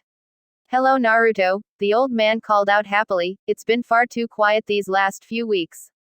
Hey Ayame, look who's back. The cook's daughter looked up from the vegetables she was chopping. She smiled and waved at Naruto, and to Hinata's surprise the young woman winked at her when Naruto had turned back to her father. So what's the special today? Naruto asked eagerly. Kimono with rice, miso soup, and pickled daikon, the old man replied with a smile. That sounds perfect, Naruto said as he pulled out his bulging Gama-chan wallet. Before they went to Moritake, Sensei had stopped at the bank and cashed in all 3 bingo book vouchers, splitting the money between the 4 of them. Hinata wanted to refuse at first, but after distracting Naruto for a moment, Kurenai-sensei had whispered to her that sharing the reward was one way for Naruto to lessen his anguish at being forced to take 2 lives. She didn't think he'd be able to enjoy any of the reward unless it was shared with his friends. That had effectively stifled any of Hinata's objections, she'd do anything to make him feel better. That said, she still didn't want him spending his money on her now. Anyo, Naruto, she said quickly, I can pay for my own, she objected. That's okay, he said with a grin. You can pay for tomorrow's. Hinata opened her mouth and then closed it again. The strange Jonin and his student had invited her to train with them any time she wanted, but she was sure he was just being polite. Or perhaps he was just being courteous to Naruto, who they both seemed to respect. She was happy to see others who appreciated her friend's positive qualities, but she didn't want to presume upon that either. On the other hand, they did seem interested in studying her Juken techniques. Lee's commitment to defeating her cousin was laudable, and reminded her of Naruto's unflagging determination. While she was nowhere near Neji's level, perhaps she could help in some small way. But did that make her disloyal to her family? Guy said it would be good for Neji to be surprised occasionally, as it would make him less likely to underestimate a real opponent. At first she'd been a little dismayed to see how easily Naruto revealed his secret to Lee, in comparison to the difficulties he had telling her. In truth, he hadn't told her so much as give a few hints and then confirm her guesses. It hurt to think that he could be so much more open with Lee. But then she noticed how he was smiling at her when he paused for breath in the middle, like they were sharing some secret joke. It made her very warm inside, this inclusive feeling. It was then that she realized that it was her and Shino's acceptance of him that made it easier to him to tell Lee. That alone had made the whole morning worthwhile. Lost in thought, Hinata was slow to notice as Naruto's face fell, but his words captured her attention. Don't worry about it, Hinata, he said in a falsely cheery voice that she was only lately able to detect. I know I keep some ridiculously long hours with all this training, so. Hinata shook her head. I would be honored to train with the three of you, but will I not be more of a bother? Whether she attended or not, she wasn't about to let Naruto think it had anything to do with him. She almost cringed when she realized he was hiding his true feelings again. That would not do at all. Naruto shook his head firmly. Did you see all those notes Lee took? When they were assigned to Guy, he and Neji were put on the same team because Neji had the highest scores in the academy, while Lee barely passed. He doesn't talk about it, but I think your cousin said some things that first day that really ticked Lee off. He's been dying to find some way of defeating his eternal rival, and Guy wants all his hard work to pay off in the end. Hinata's eyes went wide at that explanation. Naruto didn't show it often, but she was occasionally surprised by how much he picked up on. Of course, training with someone 3 or 4 hours every day would doubtlessly give you a lot of insight into their character, but still, I see, was all she could say to that. I don't think it would be disloyal to my family to assist in training my cousin's teammate. The grin that split Naruto's face was genuine this time, much to Hinata's relief. The fake one made her feel slightly ill, wondering how long he had worn it to make the disguise so seamless. You're the greatest, Hinata-chan, he beamed. Hinata ducked her head down instinctively, even as her cheeks reddened again. Fortunately, her embarrassing moment was cut short as the kindly older man set a pair of plates down before them. Itadakimasu, they both said, Naruto in a far louder voice, and then they fell on their food like a pair of starving wolves. Hinata, as a Hyuga, of course maintained perfect table manners at all times, but her chopsticks moved rather quickly nonetheless. Uwabarame Shino awoke and performed his morning ablutions with the same precision he always followed when at home. He moved through the house like a soundless wraith, and was soon tending a rather promising-looking colony of winged kikai bugs. Their ability to fly at an extremely high rate of speed gave them exceptional maneuverability, but they performed somewhat erratically under stress. It was thought that the enhanced speed with which they moved made that inevitable, but he and his father were testing that hypothesis by crossing them with more phlegmatic ground-born strains. Only 3 of the resulting sub-strains retained their wings, and only this one showed any signs of improved responsiveness or obedience. Despite his concentration, Shino was fully aware of the opening and closing of the door behind him. Is there something you'd like to discuss? His father asked in a low voice as he looked over his shoulder at the armature-mounted magnifying glass Shino was using to observe the queen's egg production. Perhaps, Shino allowed. He'd said barely 3 words since arriving home late the previous night. He was highly annoyed regarding some issues, but that was not sufficient reason for him to behave in an overly emotional manner. Shouting at his parents and the clan elders would be highly counterproductive, even if it would entail a certain, visceral, satisfaction. I know the secret behind the Hokage's law regarding Uzumaki Naruto, he finally said. I see, his father said with a quiet sigh. I suppose I should see the Hokage about getting you assigned to another team. Shino turned toward his father. Why would I desire such an irrational action to be taken on my behalf? He asked in a clipped monotone. Aburame Shibi opened his mouth, but then closed it without speaking. After a moment he began again. I assumed that your anger was related to the secret being revealed. As this is apparently not the case, I will await your interpretation of the situation. Shino adjusted his sunglasses. My dissatisfaction with the situation stems from the attitude of the elders toward my teammate, a shinobi who had borne a large burden, practically since birth, with a dignity and aplomb that leaves me embarrassingly humbled, he said in a tight voice. Despite this, the elders of our clan openly disparaged him throughout his childhood.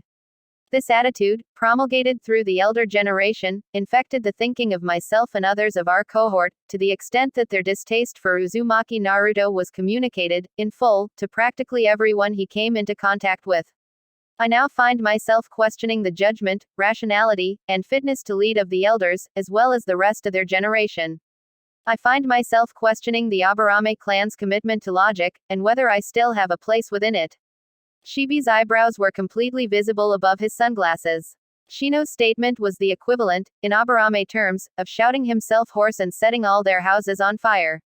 I see, he said slowly. I admit I have had little to no contact with the boy. Most of my opinions were likewise formed listening to reports from our representative to the village council. I believe he is known as a chronic prankster, and many have petitioned the Hokage to have him removed from the academy or censured in other ways. Naruto's eccentricities, Shino said, choosing his words with care, are somewhat understandable when viewed in light of his almost total social isolation. It is also a matter of public record that since he began working with Kurenai-sensei and teammate, Naruto has yet to pull a prank on any of the villagers.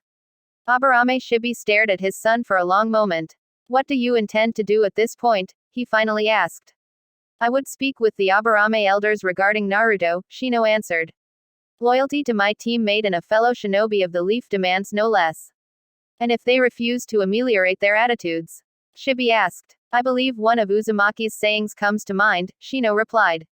We'll burn that bridge when we get to it. Chapter 10 As a rule, Naruto tried to avoid the Konoha General Hospital. He'd been there several times when he was younger, usually in conjunction with one of the many accidents he seemed to be involved in at the orphanage. The sharp, astringent smell of the disinfectants brought back painful memories, as did the cold eyes of the nurses and doctors.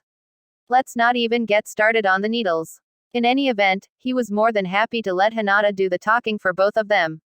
The receptionist's voice was pleasant in tone, albeit somewhat formal, when she told Hinata Iruka-sensei's room number. She still shot Naruto a rather venomous glance, but broke it off when Hinata thanked her in a clipped voice. Naruto immediately wondered if Hinata had issues with hospitals as well. Glancing over at his teammate, he saw the faint crease on her forehead. If he didn't know better, he might have thought she was angry or something. As they headed down the hallway, her features smoothed and she glanced over at him. Naruto quickly looked away, but not before she jumped a little as well. Sorry, Hinata, he said quickly. I guess visiting a hospital isn't much fun on your day off, is it? Anyo, Naruto-kun, she replied, I would like to see Iruka-sensei as well. Ah, okay then, Naruto said, confused, as they continued down the corridor. When they found room 205, Naruto started to pull it open, but stopped when Hinata shook her head. He shrugged and knocked on the door. Iruka-sensei, are you decent? He called out. He didn't think he'd been that loud, but Hinata cringed nonetheless. There was a low cough. Come in, Naruto. Naruto grinned at the sound of the Chunin's voice and opened the door. Yumino Iruka lay on a hospital bed, both of his lower legs wrapped in bulky casts. His ribcage was swathed in bandages as well, that extended below the line of the blanket draped across his lap. His left wrist was also in a cast, but his right arm appeared undamaged. He used this to wave the genin into the room. I was hoping I'd see you again when you got back, he said in a cheerful voice. Naruto's stomach dropped as he took in the extent of his important person's injuries. He remembered Konohamaru shouting that Iruka was dead. For an instant, he recalled the feeling of his fist punching through Kazuyo's chest and shuddered a little. Iruka shook his head at his former pupil. It's not as bad as it looks, he said quickly, I have a few broken bones, but they're all healing rapidly. I should be out of here within a week or so. He's right, another voice added. One that made both Naruto and Hinata stand straighter.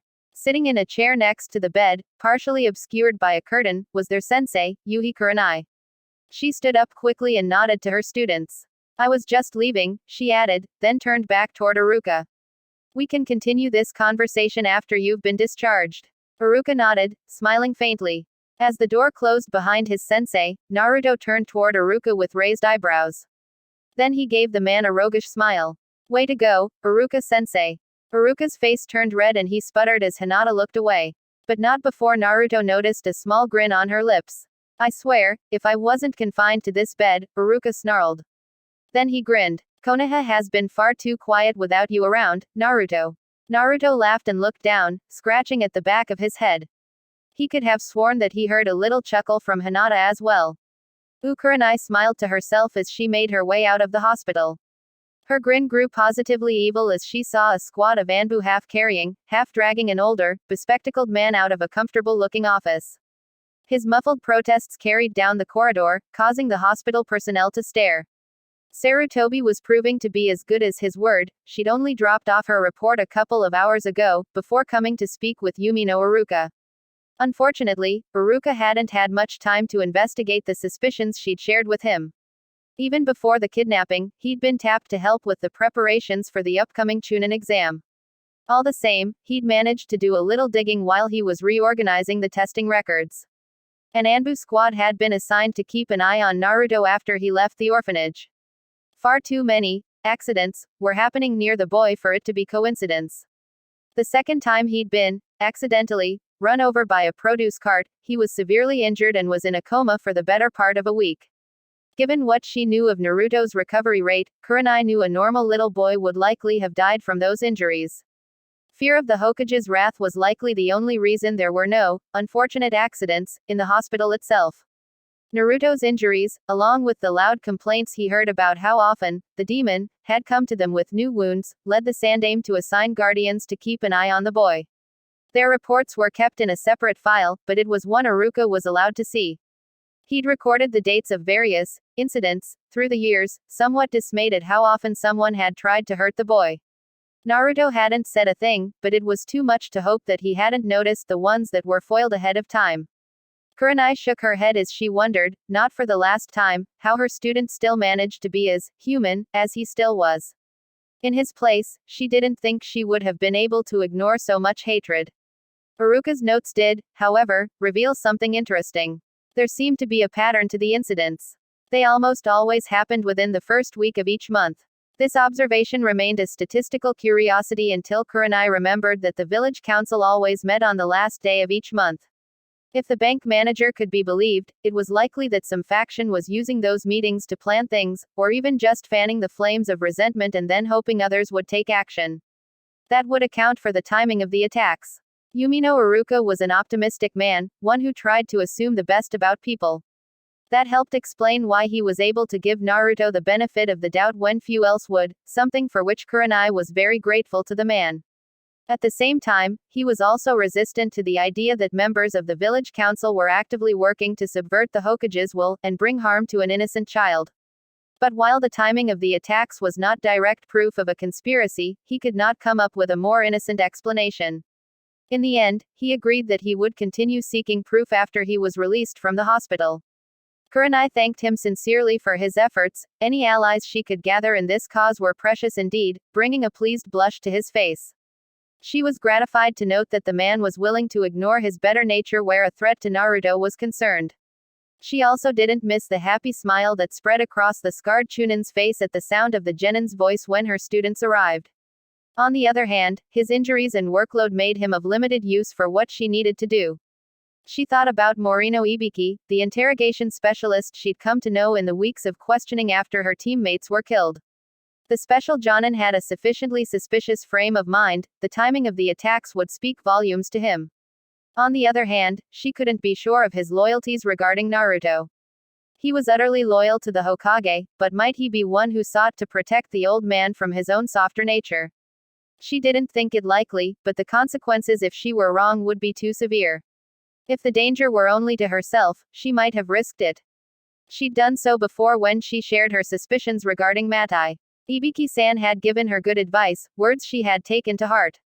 If you are right, he said gravely, then this goes far too deep for an easy resolution. You are a small target, girl, and one that won't be missed for very long if you start to worry the wrong parties. Gather your information as best you can, without revealing your purpose or what you know. Then present it all at once, holding nothing back. That way, they have nothing to gain by killing you.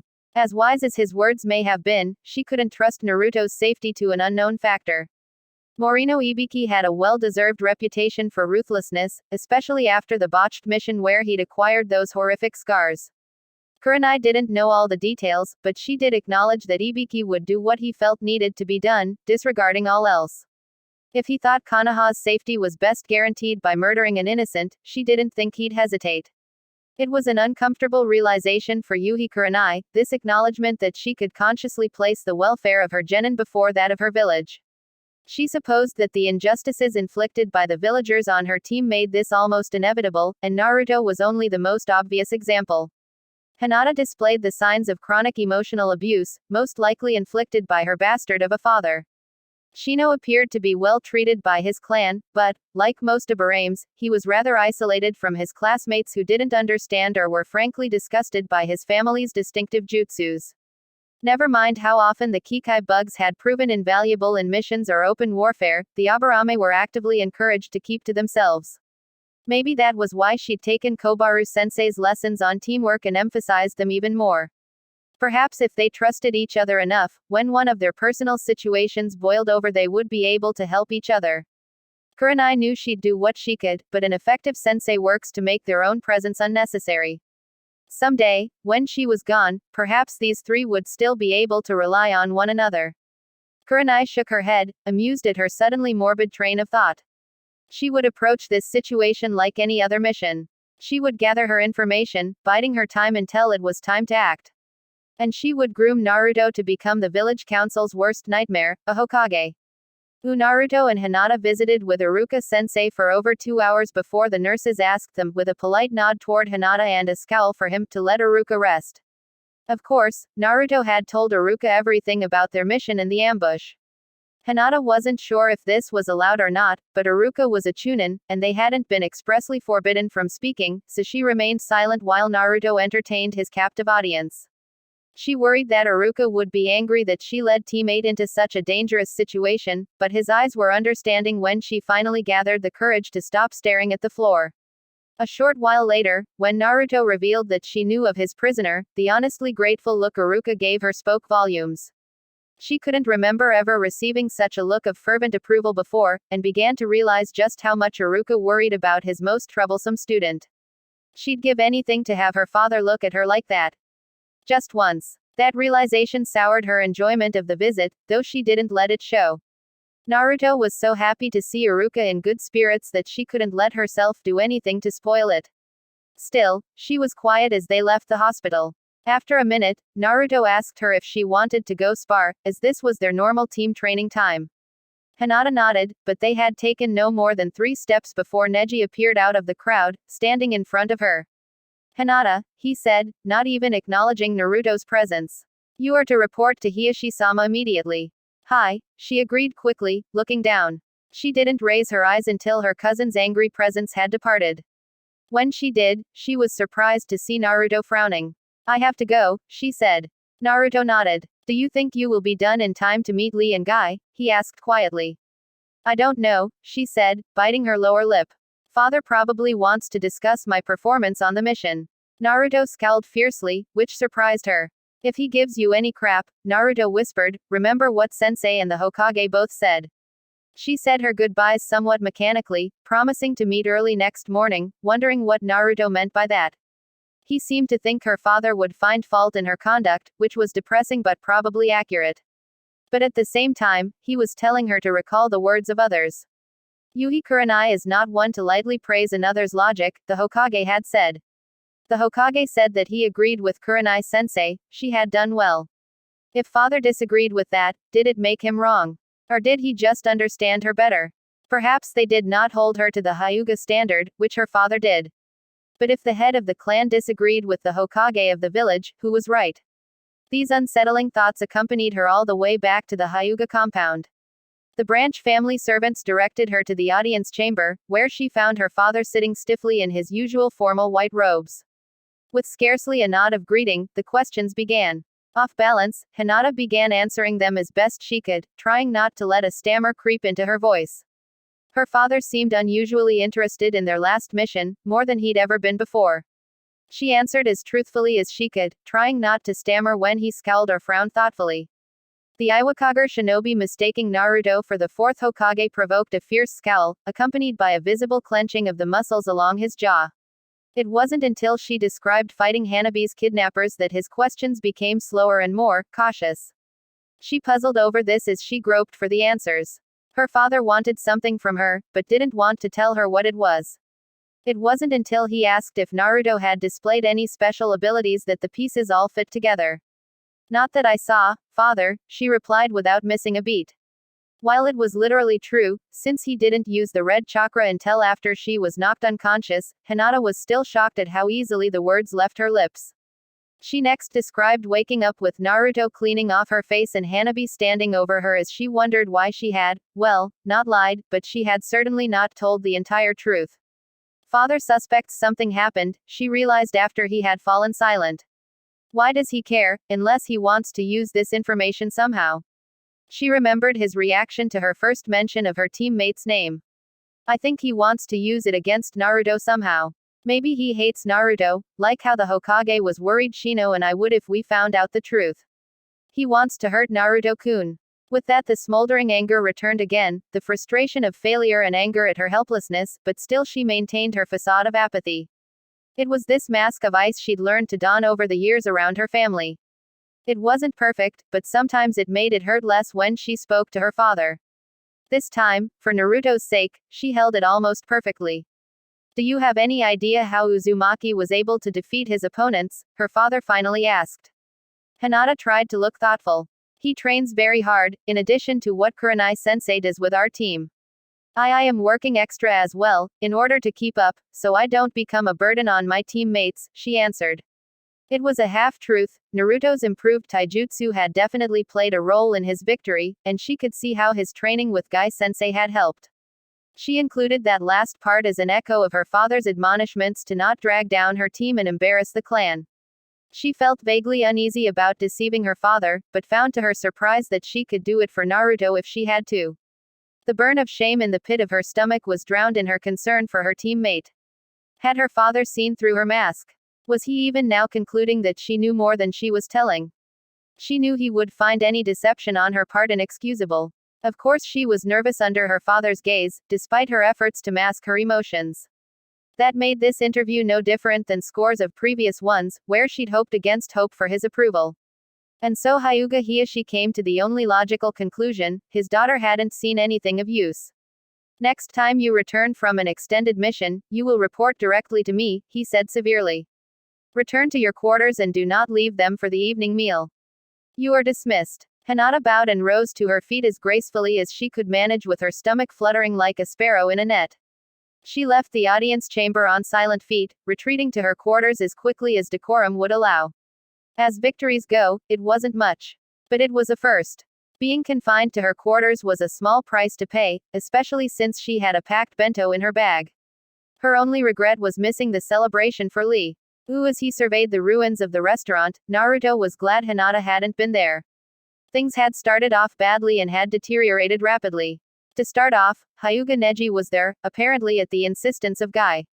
The white-eyed genin was coolly formal with his sensei and Tenten, ignored Lee, and looked at Naruto like something to be scraped from his sandal.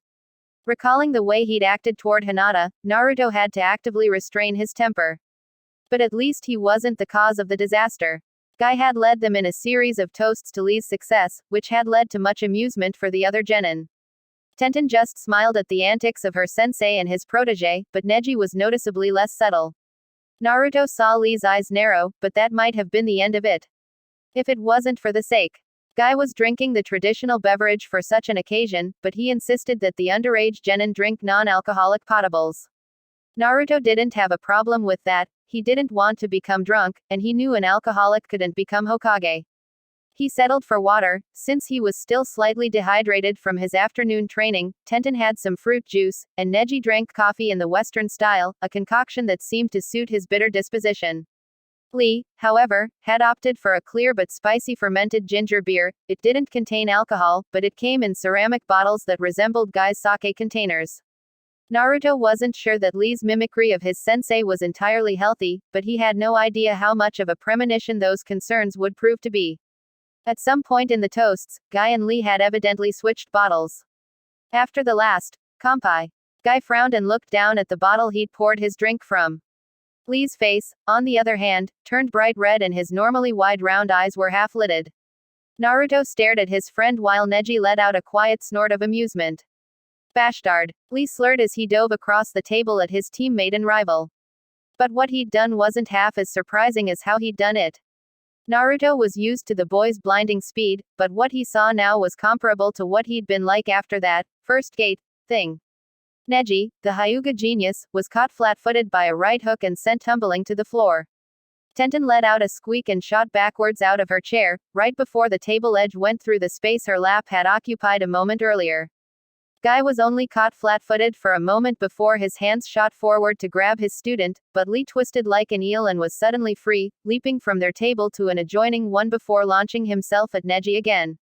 The Hyuga genin blocked 3 quick punches from the green-clad boy, and countered with a juken strike at Lee's chest that was sure to incapacitate him, except Lee bent backward almost 90 degrees at the waist, letting the strike pass harmlessly overhead. Then he calmly placed both palms on the ground behind him and, digging his fingertips into the hard wooden floor, shot up into a perfect handstand. Of course, in doing this, his feet, complete with weights, whipped upward, catching Neji in the stomach and sending him flying backward. The Hyuga bounced off another table, smearing his tunic with hoisin sauce and sending fragments of the meat dish flying amongst the diners. He finally sailed through a window, accompanied by a cloud of shattered glass. Lee, you must stop this, Guy shouted, grabbing at the genin, but Lee just disappeared and reappeared next to Tenten. Don't worry, he slurred to the kunoichi as she jumped back in surprise.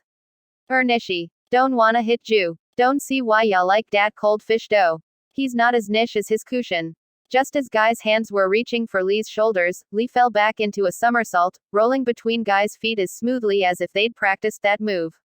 You wanna spar, Shenshei? Lee asked, hiccuping. Then his head turned and he saw Naruto. Lee peered at him owlishly as Guy pleaded with him to calm down and wait for the alcohol to wear off. Ju think Kanata-ish nisher than her cushion? Lee asked. Naruto nodded warily, testing his footing on the sticky floor. As Lee's daily sparring partner, he was amazed he'd been spared so far. I think she is niche. I think she likeish you too, Lee announced with a crooked smile. He rubbed at his eyes as he let out a laugh. That's funny because she show quiet, and you show loud. But Ju quiet too. Never say anything about stuff, even dat ting inside Ju, dat. He never completed his words because Naruto launched himself forward, closing Lee's mouth with his fist. Fortunately, the drunk genin seemed was distracted by his own monologue, or Naruto doubted he would have even connected. The impact sent Lee tumbling into another table that had already been abandoned by fearful diners. Before the last plate had hit the ground, Lee was being held down by half a dozen clones. The taijutsu specialist arched his back and kicked, sending the clones flying upward to explode against the ceiling. But the distraction was long enough for Guy to get in close and tap 2 extended fingers against a spot on the back of Lee's neck. The green-clad genin stumbled forward a step, rolled his eyes up in his head, and collapsed bonelessly to the floor. Lee was still out cold when the Anbu patrol showed up. Naruto supposed he shouldn't be surprised that the restaurant owner tried to blame him for the chaos, but it still rankled.